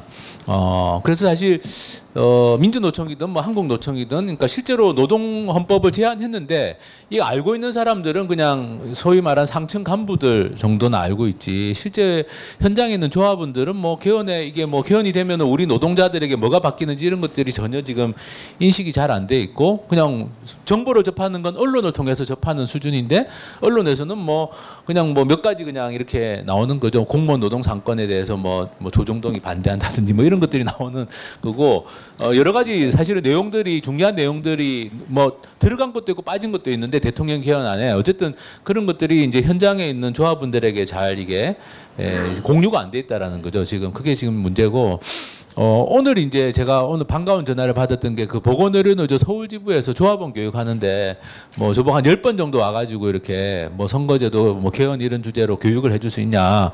제가 뭐 되는 날은 무조건 다 가겠다 이렇게 말씀을 드렸는데 사실은 지금 좀 늦었지만 뭐 그렇게 교육을 할 수 있는 부분은 교육을 하고 아니면 이제 신석진 실장님 말씀하신 것처럼 뭐 좀 집회라도 하고 뭐 이렇게 뭐라도 해가지고 지금이라도 좀 이거를 우리 문제로 좀 노동자들이 받아들일 수 있도록 노력했으면 좋겠습니다. 네. 한마디만 더 추가하면요. 토지 공개님은 그러니까 사회주의 헌법이라고 그러지 않습니까? 당장 거기에 노동자들이 또는 생활을 하고 있는 서민들이 대중들이 거기에 반론을 제기하고 나와야 되거든요. 우리 생활을 옥죄는 우리가 살 수 있는 터전을 뺏어가는 그런 그 토지 투기 같은 것들 막겠다는데 이게 무슨 소리냐 하고 대들어야 되는데 정말 관전하고 있어요. 마치 롯데하고 하나하고 17대 11로 뭐 싸움 하듯이 하는 거 구경하듯이 참 재밌네 하고 보고 있는 그런 상황이거든요. 이게 개헌 국면 모르겠습니다. 그들의 개헌 국면일지는 몰라도 아직은 우리의 국면은 아닌 것 같아요. 그리고 그 아닌 이유 중 그 원인 중에 하나가 민주노총이나 이런 그러니까 노동조직이나 대중조직의 그 직무유기도 있다고 저는 생각합니다. 직무유기 굉장히 센 좀 발언이십니다. 아주 예. 저 이런 센 발언 좋습니다. 원래 그런 발언을 들으려고 이거 하는 건데. 예. 아니 근데 참 그 말씀이 나와서 지금 이제 바로 좀 그 연관시어서 좀 생각해 볼 만한 게 지금 노동헌법이라고 하면은 현행헌법 이제 32조, 33조 요거를 중심으로 얘기하지만 사실 좀 전에 이제 한상희 선생님 말씀하셨던 것처럼 토지공개념 같은 경우만 해도 노동자들이 또 관심 가져야 되는 그 의미가 있지 않습니까? 특히 또 우리 저 하승수 대표님 같은 경우에 계속해서 이 선거제도 개혁을 말씀하시는데 그 노동운동이 근데 이후에 가지고 있었던 3대 어떤 기조 중에 하나가 이 선거권의 획득이었지 않습니까? 사실 그때는 이제 평등선거권의 획득이지만 지금은 오히려 이제 또 노동자들의 자기 이야기를 할 수 있는 비대성 같은 거 그런 것도 있을 것 같은데 이 32조, 33조 이외에도 노동헌법이라는 측면에서 이 개헌 때 꼭 바라봐야 되는 부분이 있다. 뭐 그런 것이 좀 지적될 만한 게 있을까요? 저는 이제 그 노동권과 관련된 조항을 강화하는 것은 필요한데 사실 그게 노동자들의 삶을 바로 개선하지는 못할 거라고 봅니다. 어차피 국회에서 법률로 다뤄야 되는 사항들이 굉장히 많고 결국에는 이제 역시 국회 구성을 국회가 어떻게 구성되느냐 문제로 또 돌아가게 되는데 제가 그냥 찾아본 바로는 대지식으로는 그러니까 좋은 기본권 조항이 실제로 우리의 삶의 개선으로 연결되려면 그 중간에 선거제도가 있습니다. 결국에는 국회 구성이 제대로 되고 노동자들을 대변하는 정치 세력이 국회 안에서 유력한 정당이 돼야 되고 뭐 노동자, 농민, 영세 자영업자, 장애인 이런 사람들이 사실 인구에서 뭐 합치면 절대 다수를 차지하는데도 불구하고 국회에만 가면 소수인 이 구조를 안 바꾸고는 사실은 아무리 헌법에 좋은 내용이 담겨도 이게 법률로 만들어지는 단계에서 또는 국가 예산이 편성되는 단계에서 이게 또 좌절될 수밖에 없다라는 좀 생각을 하고요. 그래서 저는 노동헌법이라고 하든 농민헌법이라고 하든 그게 이제 기본권 조항이나 뭐 또 토지 공개념 같은 경제 조항, 뭐 경제민주화 조항 이런 것들 다 중요한데 그와 함께 반드시 이제 선거제도까지 좀 포함해서 노동헌법으로 좀 발의했으면 좋겠다라는 사심을 가져가고요. 그건 환경운동도 마찬가지입니다. 환경헌법 하면은 뭐 환경과 관련된 조항을 뭐 좀 강화하고 이런 쪽으로만 많이 생각하는데 저는 환경운동 하시는 분들한테도 기회만 되면 말씀드리는 게 절대로 그렇게 해서 환경을 지킬 수 없다. 선거제도를 바꾸지 않고서는 환경 공약을 내걸고 지역구에서 당선될 수 있냐? 우리는 개발 안 하겠다 이걸로 지역구에서 당선될 수 있냐? 그러면 절대로 환경은 지켜줄 수가 없다. 그래서 환경헌법이라고 해도 선거제도가 들어가야 된다. 이게 뭐 제 주장입니다. 네. 훌륭한 깔때기 정신을 좀 보이고 우리 그 하배사님 말씀은 이제 이렇게 대의제 체제에서 노동자의 대표성을 강화하는 방식이 이제 선거제도의 개혁이고요. 또 이제 대의제 체제를 벗어나서 그러니까 뭐 국민 발언이라든지 국민 투표라든지 이런 방법을 통해서 또 이제 노동자들의 그 요구 사항들을 담아내는 방법도 있죠. 사실 뭐 이제 직접 민주주의 이야기를 하면서 일간에 나오는 이야기는 우리 사회에서 100만 명 이상 동원할 수 있는 기구는 딱 두 개가 있다. 삼성과 제한군인회다. 뭐 그러면서 이제 직접 민주주의 이게 잘못 오용될 가능성도 있다는 우려도 하는데요. 참 진짜 그런 부분에서 정말 저는 아쉬웠어요. 가장 많은 조직 구성원을 가지고 있는 게 노동조합인데 이 노조가 그런 힘을 왜 못 가지나 그런데요. 사실 이제 직접 민주제가 도입되면서 노조는 이제 바로 그런 측면에서 다시 또 정치화될 필요가 있죠. 조직화될 필요도 있고요. 노동조합, 노동운동의 어떻게 보면은 중요한 투쟁 툴이 하나 만들어지는 거죠. 국민 발언이라든지 국민 투표라든지 이런 제도를 통해서 뭐 그런 것도 한번 고민해 볼 필요도 있을 것 같고요. 또 이제 뭐 제일 중요한 거는 그러니까 기본적인 생활 수준을 마련하는 그 틀. 이제 헌법에서 뭐 사회적 기본권이라도 좋고 뭐 어떤 형식으로 이름을 지어도 좋습니다. 기본적인 생활의 수준을 보장할 수 있는 주거라든지 그렇지 않으면은 그 뭡니까 위생 건강 뭐 의료 뭐 이런 부분이라든지 교육이라든지 이런 부분에 대해서 최저 수준을 확보하기 위한 그 개헌 투쟁 이런 것들은 반드시 필요한 것이죠. 진짜 노동자들이 해야 될 일이 많은데요. 네. 근데 좀 구체적으로 좀 보면은 아까 이제 단체와 정당들이 공통적으로 노동헌법에 대해서는 이 입장을 같이 하고 있다고 봤는데 특히나 저는 이제 좀 관심을 끌게 만들었던 게 이익균점권하고 그다음에 경영참가권이더라고요. 근데 이익균점권 같은 경우는 우리 재헌헌법에도 들어가 있었는데 물론 이제 법제적으로 뭐 전혀 뒷받침이 안 되는 바람에 사문화됐습니다만은 어떻게 보면은 이게 원시반복하는 게 아니냐 옛날로 돌아가는 게 아니냐 싶기도 한데 과연 이게 헌법 조항에 들어갔을 때 실효성을 가질 수 있을 것이며 그리고 실적으로 그렇게 함으로써 사실상 지금 이제 자본 친화적인 우리 사회가 노동 친화적인 사회로 갈 수 있는 하나의 계기가 될 수 있을까라는 것에 저는 조금 의문이 좀 가더라고요. 어떻게 두 개가 들어가면 더 나아질 것 같습니까? 아니 뭐 어려운 질문에 답변은 못 하겠는데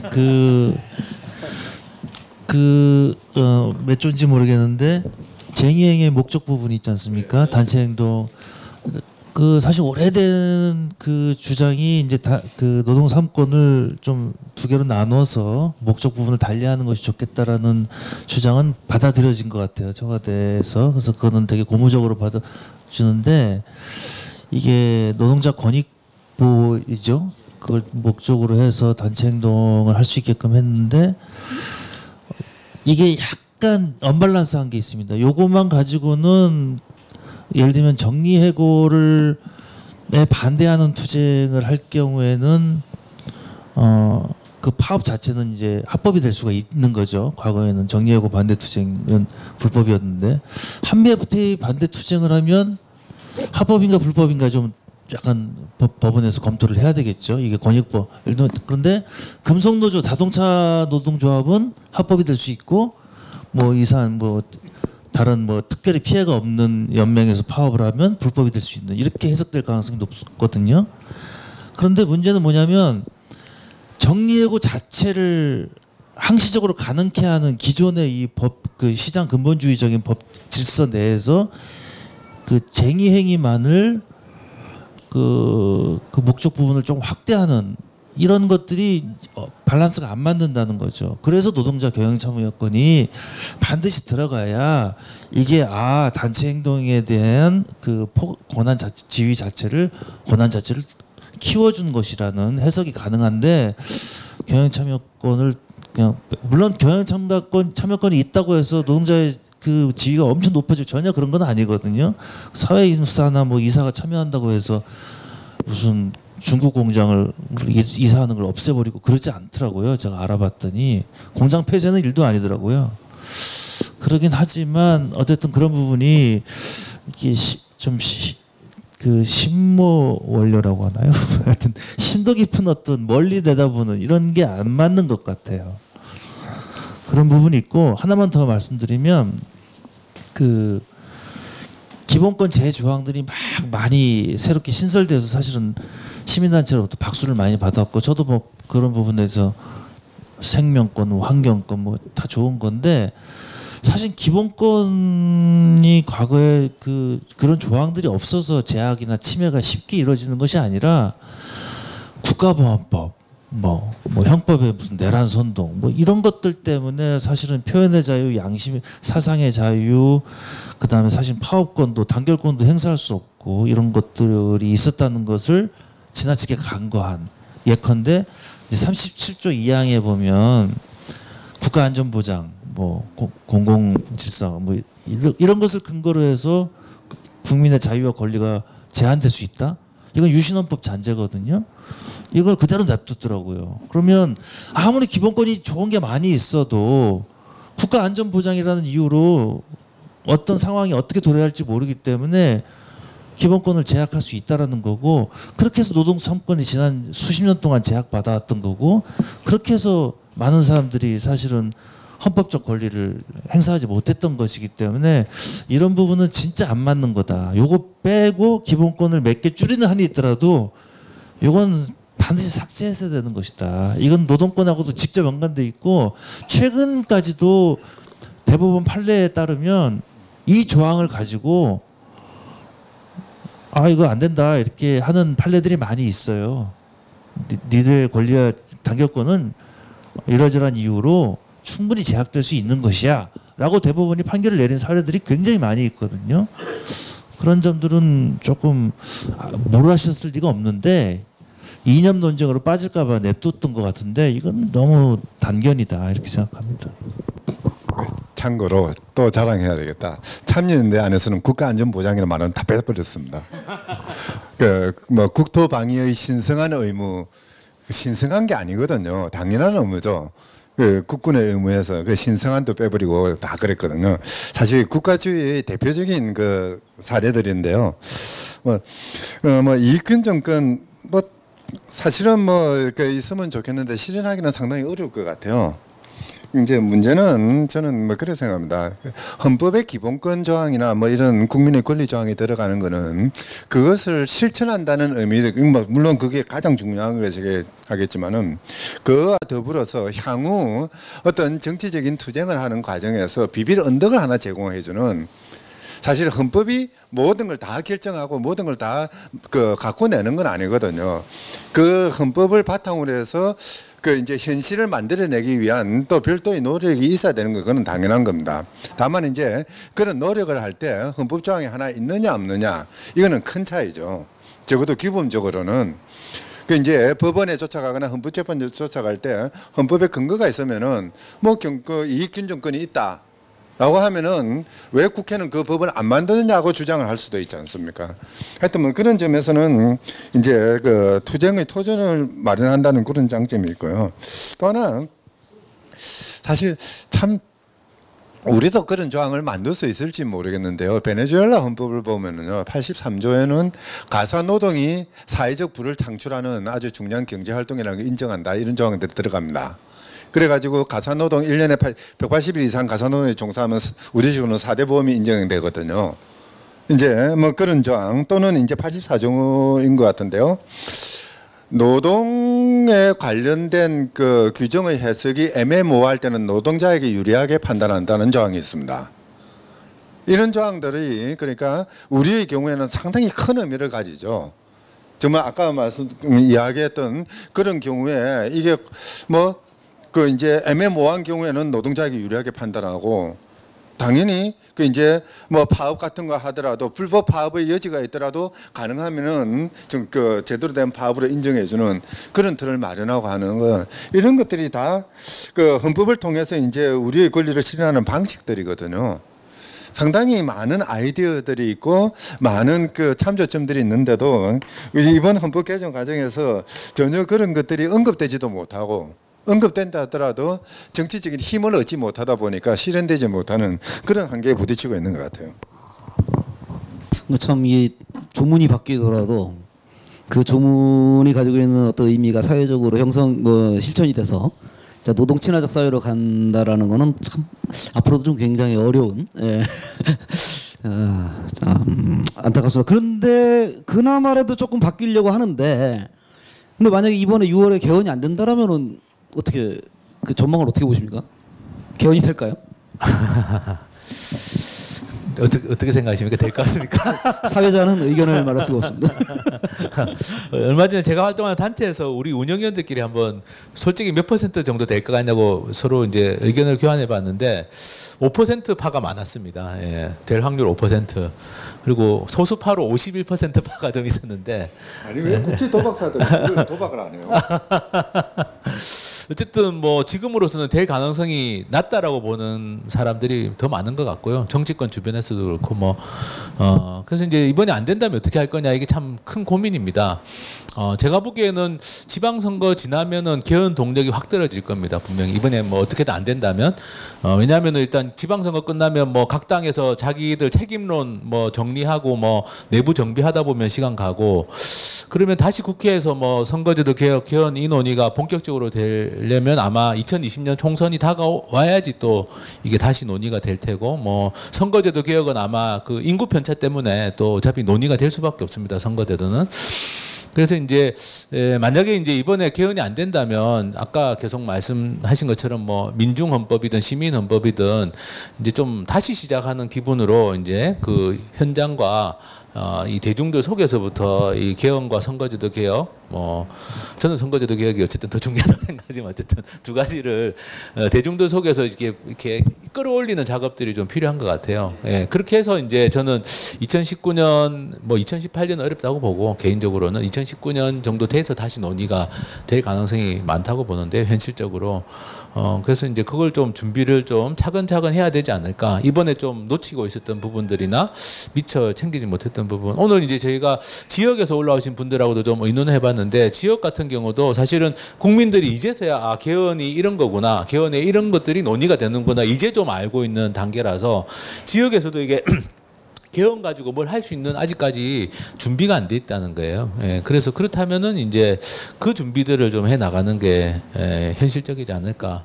저는 개인적으로 좀 이번에 됐으면 좋겠는데 예, 안 된다면 좀 그렇게 해야 되지 않을까 싶습니다. 저는 사실은 안 될 것 같다고 생각한 지는 꽤 오래됐고요. 그 문제는 국회 합의안이 되면 안 되겠다는 생각을 더 강하게 갖고 있는 겁니다. 계속 일관되게 얘기하는 거고. 근데 조금 얘기를 되돌려서 보면 이제 저희가 민중의 헌법 뭐 이렇게 얘기를 했는데, 그게 뭐 학자님들 앞에서는 부끄러운 얘기지만 그 프랑스 혁명 때 상킬로트 운동 있지 않습니까? 그래서 바를레 엄숙 선언이라는 거를 내시고 민중의 헌법 구상이라는 거를 냅니다. 근데 상킬로트 운동이라는 게 부르주아지들이 아니라 노동자, 뭐 농민, 민중 이런 사람들을 표현하는 얘기인데 결과적으로 보면 그분들은 프랑스의 공화국이 만들어졌는데 이제 선거권도 없어지고 참여의 기회도 박탈당하고 심지어는 운동의 주도 세력은 다 단두대 목이 잘려서 죽습니다. 그리고 바를레 엄숙선은 100년, 200년 뒤에서야 이제 그 현대헌법의 일부가 반영되는 것으로 명망을 남기는데 솔직히 말해서 저는 촛불혁명이 전개되는 과정에서 뭐 선두에 섰지만 모두가 함께 했지만 이거 다음에는 개헌, 비정규직 이렇게 갈 거라고 저는 예측을 했었습니다만 사실 미투가 왔죠. 근데 그러지 않은 거죠. 그러면서 헌법 그리고 대통령 선거 이후에 문재인 대통령이 되면서 그 적폐청산 사회 대개혁이 사실 우리가 바라는 방향대로 많이 흘러가고 있기 때문에 한편에서는 박수를 치지만 또 한편으로는 그 프랑스 혁명 당시에 그 노동자 민중의 처지 같이 전락되지 않을까 하는 어떤 우려가 한편으로 있었던 거고 이렇게 격동의 시기에 이렇게까지 이런 정도의 개입력도 발휘할 수 없는 이 처지에 대해서 약간 좀 안타까웠었습니다. 근데 개헌넷이라는 단체에서 이제 국민 참여 개헌이라는 모티브를 가지고 쭉 끌어오려고 했지만 사실은 국민이 참여하는 개헌 그 운동은 잘 벌어지지 않았고 토론도 이루어지지 않았습니다. 명망가들이 수백 개 단체가 위에 쫙 있었지만 실제로는 뭐 밑에 회원들이 움직이지 않았고 사실 민주노총은 아까 뭐 이미 평가가 끝났고 그리고 어디서든 이 촛불혁명을 그러니까 앞장서서 이끌어왔던 주도적인 어떤 역할을 했던 사람들이 이 헌법 개정이나 비정규직 철폐 같은 한국 사회 근본적인 문제, 근본적인 모순을 해결하기 위한 노력에서 뒷짐지고 앉아 있었다는 것은 정말 안타깝고 저로서는 되게 자존심이 상한 일인데 아까 저는 그 교수님 말씀이 참 동의가 되는 게 어떤 법도 입법 취지라는 게 있고 이 법률이 만들어진 구성과 이제 배경 원인들이 있는데 그걸 정확히 담당자들 수혜자들을 이해하는 것이 되게 중요하거든요. 이 조문은 이렇게 해서 만들어진 거야. 우리가 요구해서 이걸 쟁취했어 하는 것들이 있어야 되는데 지금 이거는 하늘에서 뚝 떨어진 것 같아요. 그리고 국회에서 막 장애끼리 얘기를 하고 그렇게 해서 어떻게 만들어진 조문이 우리의 또 노동자의 삶이나 농민의 삶에 어떤 영향을 미치는지 끝까지 모른 상태에서 우리가 어느 순간에 자의적으로 해석을 했더니 헌법재판관 9명이 국가안전보장과 직결된 문제라서 땅땅땅 두드리면 끝나는 이런 비참한 최후를 맞이할 수도 있는 것이다. 이 헌법 개정의 모든 과정이. 그래서 개정 노력 과정에서 조문 하나하나에 우리의 삶과 직결된 문제에 대해서 충분히 토론하고 교양하고 이야기 나누고 요구하는 과정들이 생략된 채 진행되는 지금의 이 헌법 개정 과정이 저로서는 대단히 좀 위태위태하다는 거고 안 될 거면 우리가 다시 한번 힘을 모을 수 있는 기회를 동력을 확보해야 되지 않겠느냐 이렇게 저는 생각하고 있습니다. 사실 민중 동력을 그 만들어가지고 개헌한다라는 것은 그래서 뭐 일단 국가 체계가 만들어진 이후에는 굉장히 힘든 것 같아요. 그러니까 예컨대 독일 통일 과정에서도 굉장히 그 좋은 기회였는데 90년도 91년도에 동독 서독에서 상당히 그 민중적으로 그 아래로부터의 개헌 움직임이 있었고 여러 좋은 안이 나왔습니다만은 사실상 반영이 안 된 경우였고 우리도 87년도에도 개헌판은 민중이 깔아놓고 정작 헌법 만들 때는 민중이 되셔야 되고 아이슬란드 같은 경우 2010년도에 굉장히 광범위하게 그 작업을 했습니다만은 결국 이제 딜레이 돼 버렸고 뭐 예컨대 민중이 참여해가지고 개헌된 케이스로 베네수엘라 얘기합니다만은 사실 베네수엘라는 차베스가 정권을 잡을 때 공약이 개헌이었고 근데 정권 잡은 다음에 이제 개헌이 됐기 때문에 진행이 됐던 건데 이제 그런 경우에 볼 때는 정말 국민들이 참여해가지고 이렇게 자기들의 개헌 뭐 헌법을 만들어서 그걸 관철을 시킨다라는 게 좀 전 세계적으로 볼 때도 굉장히 어려운 것 같긴 해요. 근데 지금 이제 두 분이 말씀해 주셨습니다만은 이번에 개헌이 안 되면은 또 그런 것들을 이제 만들어 나가야 되지 않습니까? 참 대중의 어떤 역동성 같은 이번 미투 같은 경우에도 보면은 그 역동성이라는 건 정말 생각지 못한 곳에서 정말 화라산처럼 솟구쳐 오르는 그런 것들이 있는데 글쎄요 앞으로 만약에 이번에 개헌이 안 된다라면 다음번에 개헌이 될 수 있는 동력 같은 것이 뭐 이렇게 유발될 가능성은 한국 사회에서 뭐 존재한다고 보시는지? 몰라요. 지금 여태까지 지적한 것의 정반대가 지금의 우리의 과제일 것 같거든요. 여태까지 동원이 안 됐으면은 논의가 안 됐으면은 이제는 논의가 돼야 되는 시기죠. 그래서 저는 그러니까 6월 13일 날 개헌이 될 것이냐 안 될 것이냐 예측보다는 그 개헌을 향해서 그러니까 뭐 그 전력을 다 해야 된다는 당위론이 더 중요하다고 생각을 해요. 예측은 의미가 없죠. 이제 그러니까 지금까지 민주노총이 또는 정교조가 직무유기를 했다면은 이제부터는 일을 해야 되는 시기라고 저는 단언하고 싶어요.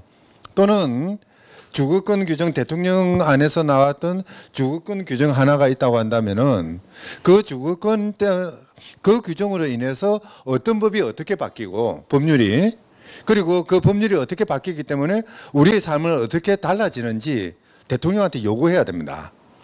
모든 국민은 안전한 권리를 가진다. 안전한 권리 좋아요. 그러면 어떤 법이 바뀌는지 그걸 물어볼 수 있어야 되죠. 그러면 국회는 대통령은 또는 그 관련된 장관은 이 조항 헌법조항이 이렇게 바뀌었기 때문에 앞으로 법률은 이러이러한 방향으로 바뀔 겁니다. 그러면은 국민 생활은 지금 현재부터는 어떻게 다를 것입니다. 라고 답변하도록 요구해야 됩니다. 그 요구 답변을 가지고 국민들한테 다시 이야기를 해야 되죠. 당신들 삶이 이렇게 바뀐답니다. 만족합니까? 만족하면은 개헌안에 지지를 하고 만족하지 못하면 다른 안을 요구를 해야 됩니다. 라고 이야기를 해야 되는 시기죠. 지금은 소통이 필요한 때고 지금이야말로 정말 진정한 운동이 필요한 시기인 것 같아요. 그렇게 된다면은 6월 13일 날 개헌이 되지 않는다 하더라도 최소한 자유한국당이나 이런 개헌을 반대하는 세력을 압박해서 일종의 2단계 개헌론이죠. 그러니까 개헌의 일정을 정하는 그런 약속, 사회적 약속을 하고 그걸 바탕으로 해서 프로그램을 진행하는 이런 노력도 가능할 수가 있는 거죠. 적어도 저는 개헌의 적기는 6월 13일일 수도 있지만은 올 말까지도 가능하다고 생각합니다. 문제는 이제 그때까지 구체적인 프로그램이 어떻게 마련되느냐 이게 더 중요한데요. 어쨌든 이런 것들을 만들어내기 위한 뭐 투쟁이라고 해도 좋고 정치라고 해도 좋고 운동이라고 해도 좋고 뭔가 그런 노력들이 있어야 될 것 같아요. 그게 없으면은 정말 오래 지나고 나면은 정말 저는 개띠인데요. 개띠해가 지나고 나면 돼지띠가 되면은 정말 섭섭할 것 같아요. 허전할 것 같아요. 예, 그 민중은 개돼지라고 한 사람이 지금 그 재판부에서 좋은 결과를 받아가지고 좀 희희낙낙하고 있는데 제가 죄송합니다. 쓸데없는 농담을 해가지고요. 지금 약 1시간 한 20분 가까이 지금 논의를 했는데요. 양해의 말씀을 좀 구하겠습니다. 시작하기 전에 미리 좀 말씀 들으신 분도 계시겠지만은 바로 옆에 계신 우리 하승수 대표께서 워낙 집이 멋인 데다가 차편이 좀 그래서 한 10분 후쯤이면은 일어나셔야 됩니다. 그래서 더 많은 이야기들을 좀 해주셨으면 좋겠는데 오늘은 조금 양해해 주셨으면 하는 말씀을 미리 드리고요. 그래서 좀 순서상 아무래도 좀 시간이 촉박하기 때문에 패널 좌담을 여기서 이제 좀 정리를 하면서 오늘 이제 마지막으로 이제 뭐 좀 하시고 싶은 말씀을 한마디씩 하는 것을 먼저 좀 순서를 좀 빨리 앞당기고 저랑 기차 타고 가시다가 어제 집을 못 들어가가지고 그 나머지 시간을 이제 그 방청하신 우리 플로어하고 그래 좀 토론을 하는 좀 시간을 좀 갖도록 하겠습니다. 그래서 아무래도 저는 좀 하승수 대표님께서 가시기 전에 우리 하 대표님께 또 질문하실 분들이 좀 있을 것 같아서 지금 좀 이렇게 질문을 좀 하시고 답변을 하는 시간을 좀 갖도록 했으면 하는데 뭐 이렇게 진행해도 되겠습니까? 네, 괜찮으시죠? 예. 죄송한 시간이고요. 제가 다음번에는 더 일찍 시간을 잡도록 하겠습니다. 자, 지금 그 많은 얘기를 해주셨는데요. 정말 이거 뭐 얘기를 오늘 밤새도록 해도 모자랄 것 같은데 혹시 들으시면서 뭐 이런 부분이 좀 의문스럽다거나 또 좀 이 부분을 좀 확인하고 싶으시다고 하시는 부분이 있으면 한번 질의를 해주십시오. 저는 그 부르주아 노동법을 공부한 사람입니다. 근데 부르주아 노동법을 공부하면서도 그 노동의 가치가 자본에 종속된 건 아니고 독립된 거다. 그건 부르주아들이 또 인정하기 때문에 노동법이 나온 거거든요.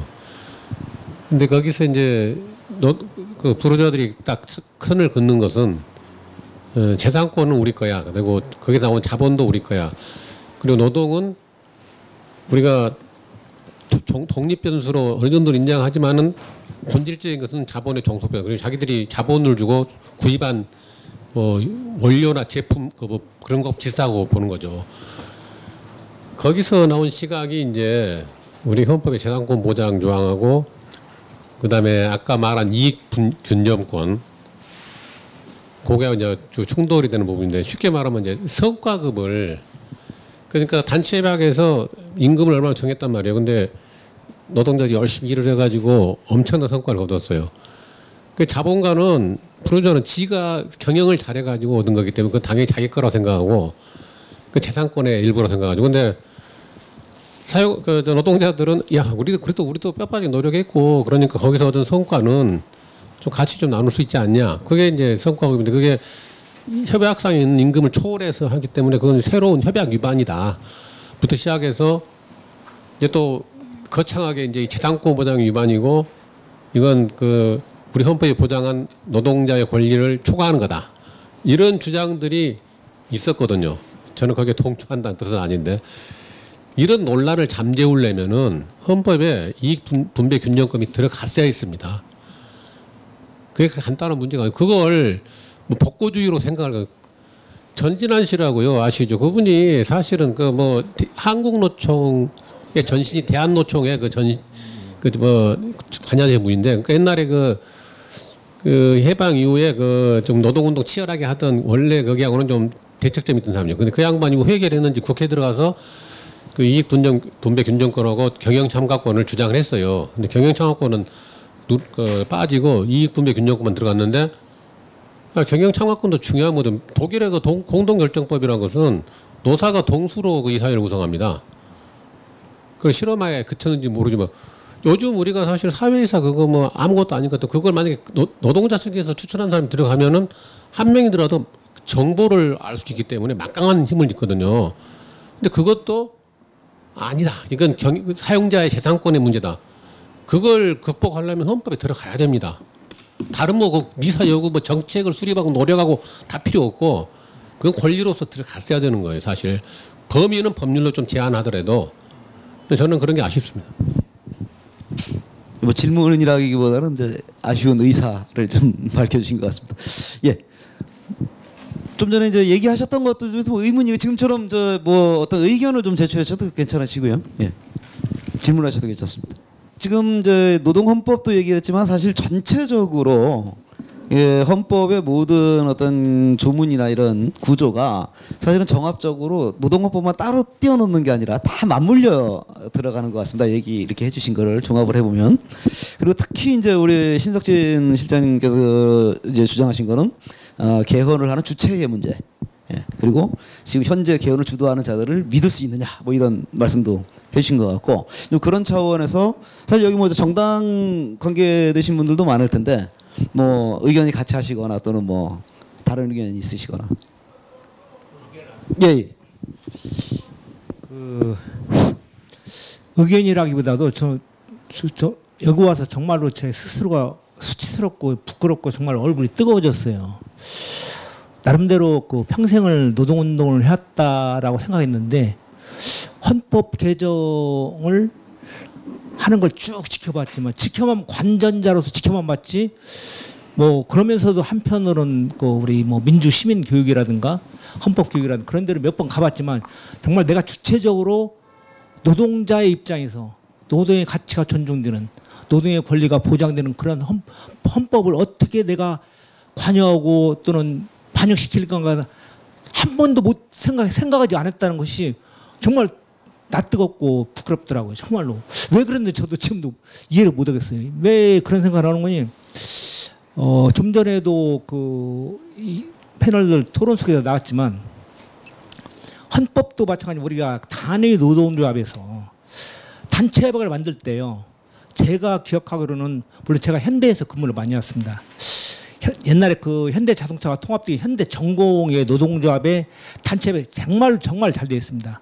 요 근래는 또 그 부천의 캐피코 현대캐피로 거기가 또 잘 되어 있습니다.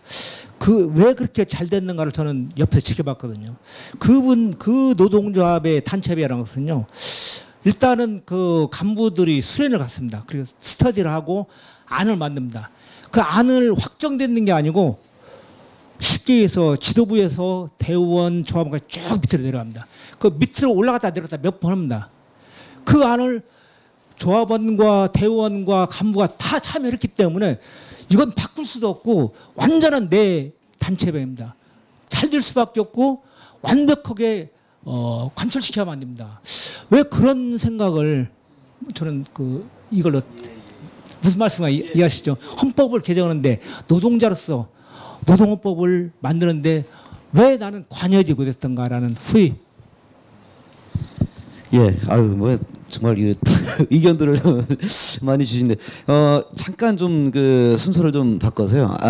아까 말씀드렸듯이 우리 저 하승수 대표님께서 좀 정리를 좀 해주셔야 되는데 마지막 말씀은 좀 듣고 보내드려야 될 것 같습니다. 그래서 양해를 해주신다면은 지금 마이크를 좀 넘겨드리도록 하겠습니다. 예, 제가 저기 충남인데 같은 충남이지만 제 홍성인데 막기차가 용산역에 9시 10분이라서 죄송합니다.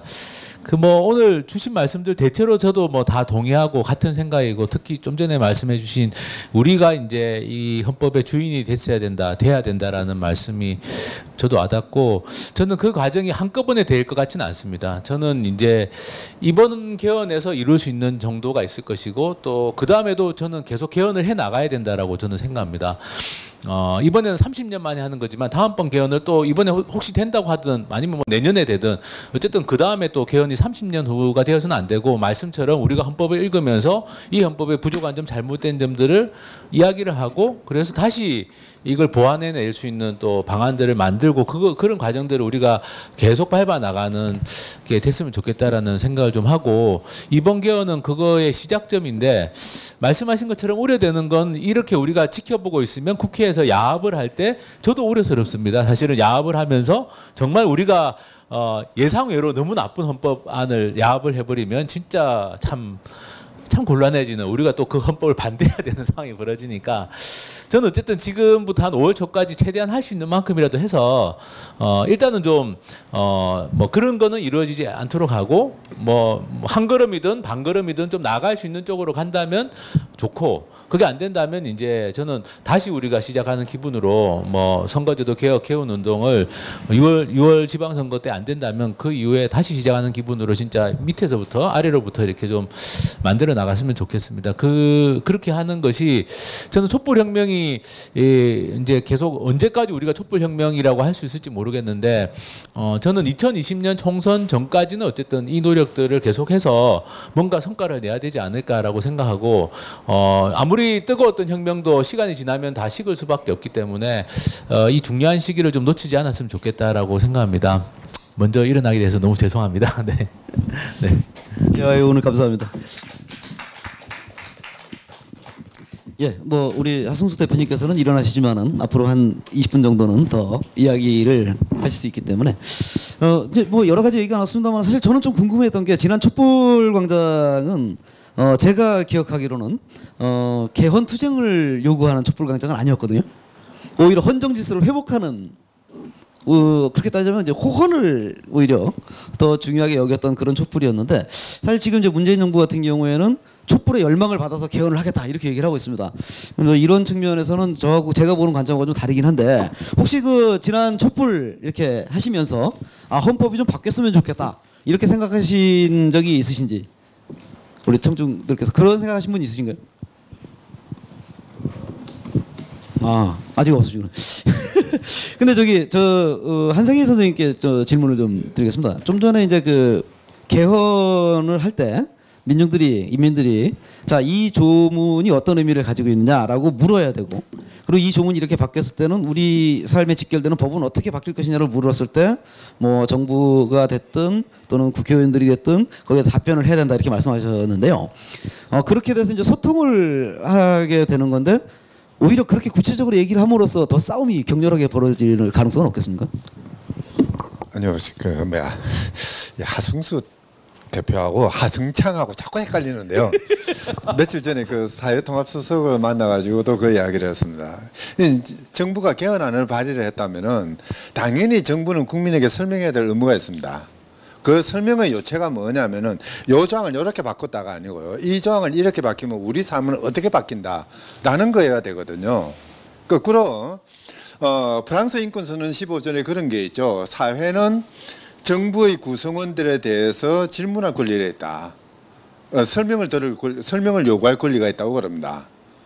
그러니까 우리 국민들도 그러니까 대통령에 대해서 또는 청와대에 대해서 그 조항이 그렇게 바뀐 것의 의미가 뭔가를 물어볼 수 있는 그런 권리가 당연히 있는 거죠. 그리고 그 과정에서 그건 이제 또 다른 정치적 투쟁의 한 방법일 수도 있을 것 같습니다. 설명해내라는 거죠. 단순히 당신이 그 제안한 헌법 개정안이 립 서비스가 아니라 슬로건이 아니라 의미를 갖게 의미를 부여해라는 거죠. 이제 그런 것들을 구체적으로 요구하면 요구할수록 그 대통령이 제안한 헌법 개정안의 의미는 풍부해질 겁니다. 저는 그것도 아주 중요한 그 헌법 개정의 그 정치라고 생각을 해요. 그리고 또 하나 이제 부과시킬 거는요. 참 답답한 게요. 국회 헌법개정자문위원회도 사실은 그 안을 만드는 그 회의 과정을 공개를 안 했습니다. 지금 전혀 공개가 안 되고 있거든요. 왜 그런 안이 나왔는지. 지금 그 대통령 그 안을 만드는 전 단계가 국정기획위원회 국민헌법개정자문위원회였습니다.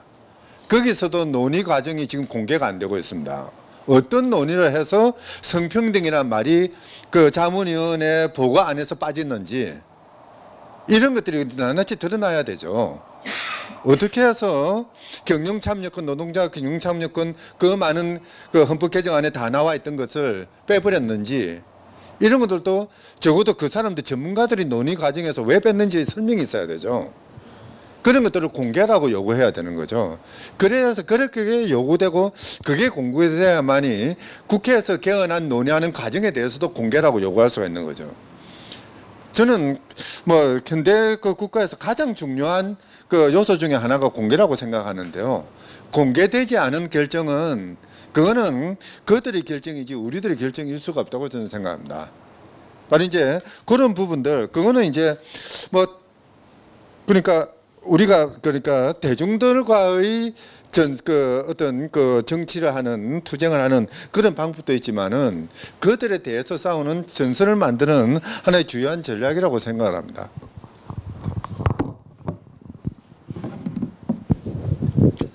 저는 그 만약에 이번에 개헌이 된다 하더라도 우리가 주의를 산만하게 하면 안 된다고 보는데 이제 곧 하반기 국회로 입법 전쟁이 벌어질 거 아니겠습니까? 근데 뭐 자연스럽게 뭐 근로를 노동으로 바꾸는 거야 뭐 자동적으로 가겠지만 이제 도대체 토지경 개념 이거 또는 뭐 경자유전 원칙 이런 거 어떻게 이제 입법 그 개정을 할 것이냐 법률적으로. 그런데 이제 거꾸로 해석해야 되는데 그러면 과거의 헌법 하에서 과거의 법령 하에서는 노동자 농민들이 어떤 식의 처지에 빠졌었던가. 예컨대 경자유전 원칙 소작 금지는 원래부터 고대 적부터 있었던 헌법의 주요 조항이었고 그것이 현실에서는 뭐 70 몇 %가 지금 부재지주 아닙니까? 그리고 토지 그 불로소득이 도시 강남에만 있는 게 아니라 사실은 전 국토에 다 있는 거거든요. 그 드넓은 그 쌀농사, 그 벼농사, 막 황금 들판 이거 안에도 토지 불로소득이 있고 그 사람들이 그 부재지주 하면서 서울 강남에 집이 있는 사람들이 거기다 땅 잔뜩 사놓고 소작쟁이 비슷한 거 씌웠는데 임대차 계약서도 안 쓰고 그러고 와서 그 직불금 받아 챙기고 그 다음에 양도하면 양도소득세 감면받고 그런 거거든요. 이런 게 현실인데 기존 헌법하에서도 있었던 것이고 기존의 농지법하에서 이런 제도가 횡행했고 이런 황당한 일들이 이런 것들이 이제 농업 가구 소득에 실질적 영향을 미치고 그다음에 농민 한 명만 발기만 있으면 그냥 주식회사 같은 농업법인을 만들고 이 회사가 90%의 자본을 서울에 있는 강남의 떼부자가 갖고 있어도 그 사람들이 마음대로 땅을 살고 그 어마어마한 농업지대에 땅을 산 다음에 그 땅을 법인 명의로 다양하게 양도할 수 있는 그렇게 해서 부재지주 문제 발생하고 농가소득 줄고 소외시키고 이런 문제를 해결할 수 있겠느냐는 질문을 던져야 되는 건데 경자유전 원칙을 재확인하는 것 말고 뭐가 있냐는 거죠. 이래서 입법 전쟁으로 가는 건데 여기다가 갖다 붙여야 되는 거죠. 토지의 그 불로소득 이런 문제를 제기해야 되는 겁니다. 토지 공개념도 마찬가지예요. 위헌 판정을 받았는데 위헌 또는 헌법 불합치. 근데 그 사유가 보면 뭐 200평 이상 집을 갖고 있으면 거기다 중과세를 매겼던 제도에 대해서는 행복 추구권을 침해했다. 이런 식으로 헌법재판소에서 날아간 거거든요. 그다음에 토초세 같은 거는 실현되지 않은 이익에다가 과세하는 것은 뭐다. 또 재산권 침해다. 사적자치 원칙 위배다. 맨 이런 식인 거예요. 재판관들이 지금 이 토지공개념 이 조문 하나로 과연 토초세를 또 만들 수 있겠는지, 만든다면 헌법재판소 재판관들이 또 위헌 판결하지 말라는 보장을 될 수 있는지, 담보가 될 수 있는지에 대한 아무런 저거 없이 무슨 사회주의 헌법이냐만 논쟁만 해봤자 의미가 없고, 제가 보는 견지에서는 또 위헌 판결 받을 수 있다라는 거예요. 헌법재판소 재판관들이 그런 사람들이 아니거든요.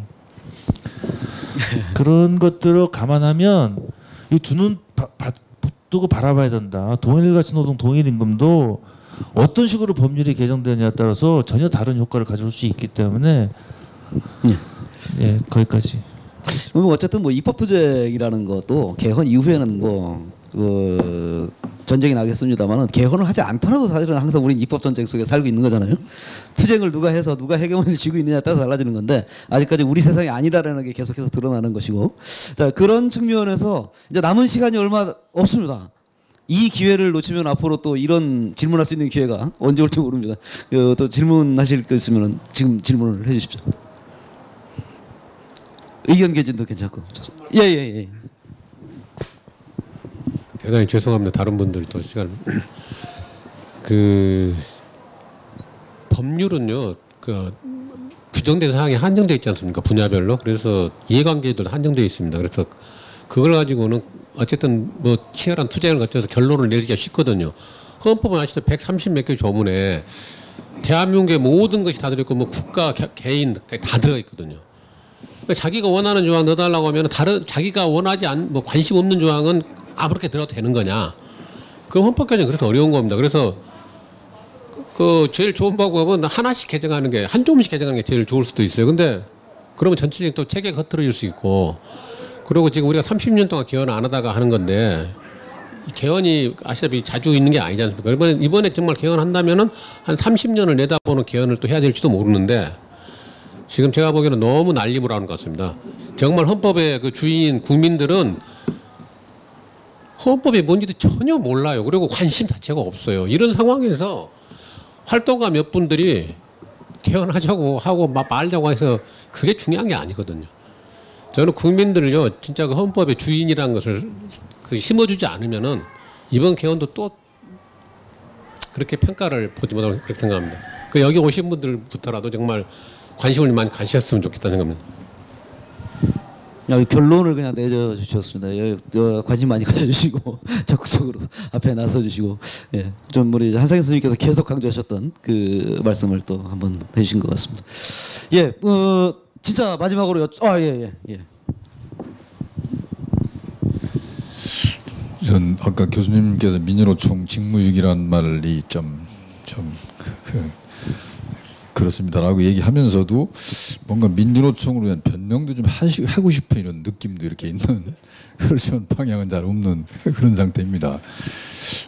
근데 우리 실장님도 말씀하신 걸 포함해서 얘기를 하면, 좌나우나 보수 진보 이렇게 구분했을 경우에 이 헌법 개정 국면에서 이쪽이 지고 있는 것 같아요. 아주 직면하게 제가 천안역으로 올 때 택시를 탔는데 택시 기사가 제가 타자마자 알도 못하는 친구예요. 광분해가지고 언제인지 지금 사회주의 헌법 개정하는데 2가구 주택에 대해서 중과세 매기면은 뭐가 위반이라는 거예요. 막 이렇게 흥분을 막 해. 한참 듣다가 어이가 없어가지고 당신 집이 몇 개 있냐 물어봤어요. 그 전세 산다는 거야.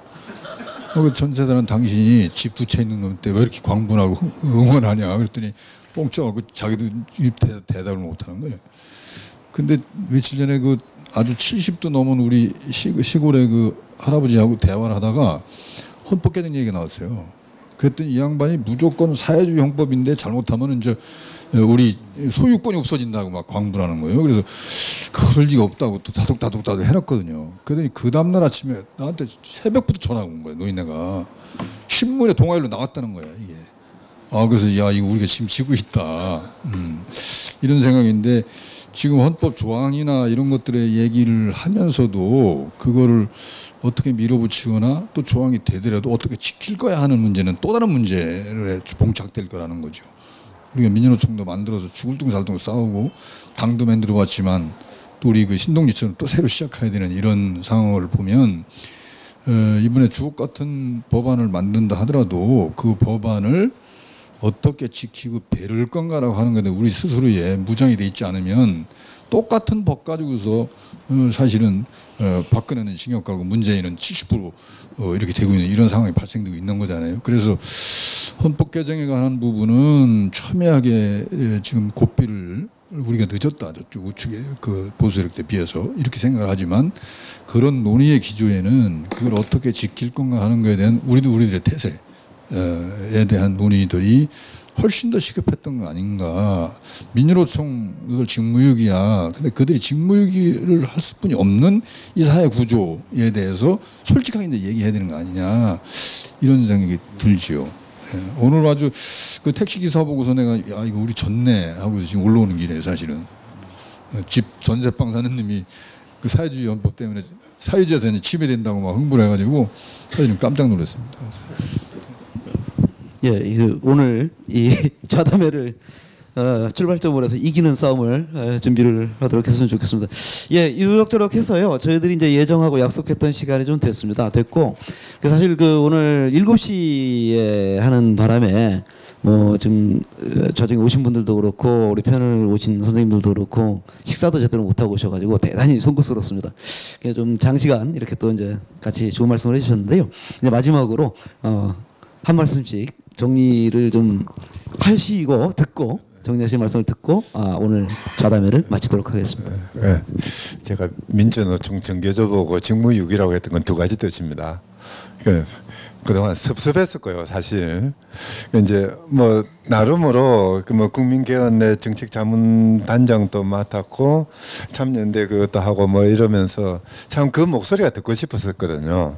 그 이제 개인적으로는 또 모르는 부분도 있고 했기 때문에 과연 이제 노동헌법 조항들이 이 정도로 충분한지 또는 작고가 맞는지 그런 것도 물어보고 싶은데 도무지 물어볼 상대가 없었다는 게 하나가 있었고요.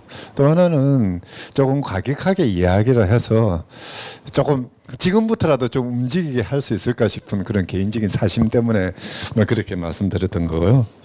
정말 중요한 시기인 것 같아요. 헌법이 개정되든 안 되든 어쨌든 헌법이라는 말이 신문에 떠오르기 시작하고 언론지상에 나오고 뭐 택시 타면 이야기가 나오는 그 시대죠. 더더군다나 뭐 그동안 이제 기울어진 운동장이니 또는 뭐 4차 산업혁명이니 뭐 AI니 로봇이니 오만 소리 다 나오는 고용 없는 성장이니 하는 그런 시절에 그러니까 이 중대한 국면에서 우리들은 어떤 삶을 살아야 될 것인가. 적어도 공적인 차원에서 그게 한 군데 모아지는 문건은 헌법밖에 없다고 저는 생각합니다. 그 어떤 것도 헌법을 가름해서 대신해서 그 많은 이야기들을 담아내는 문건은 없다고 생각합니다. 바로 그런 그러니까 이 중대한 국면에 더구나 촛불을 바탕으로 해서 뭔가를 한번 뒤집었던 이 국면에 우리의 미래를 약속하는 어떤 것들은 있어야 되지 않느냐. 이제 그럼에도 불구하고 그 헌법이라는 미래의 문건 프로그램이죠. 그 강령에 대해 사람들이 더 많이 이야기하지 않는 게 참 아쉽던 뭐 그런 생각에서 오늘 계속 푸념만 늘어놨습니다. 네, 감사합니다.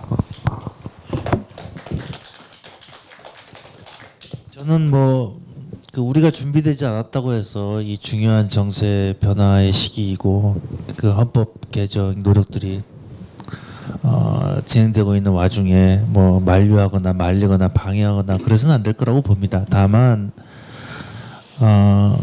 헌법 개정, 헌법 해석, 또 입법 투쟁까지 사실은 민중이 참여하지 않는다면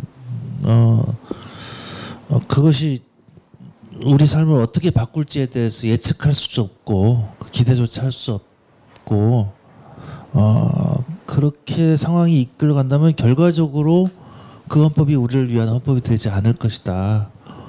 이런 생각을 갖고 있고 지금도 때가 늦지 않았다. 아직 시간이 있고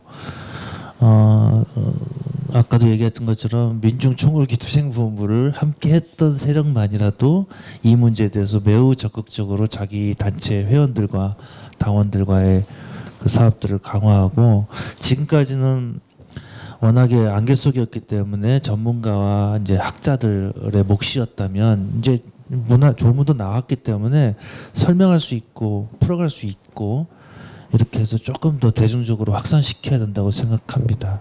그렇게 해서 좀 더 넓은 그 민중의 바다에서 함께 만나기를 희망합니다. 이상입니다.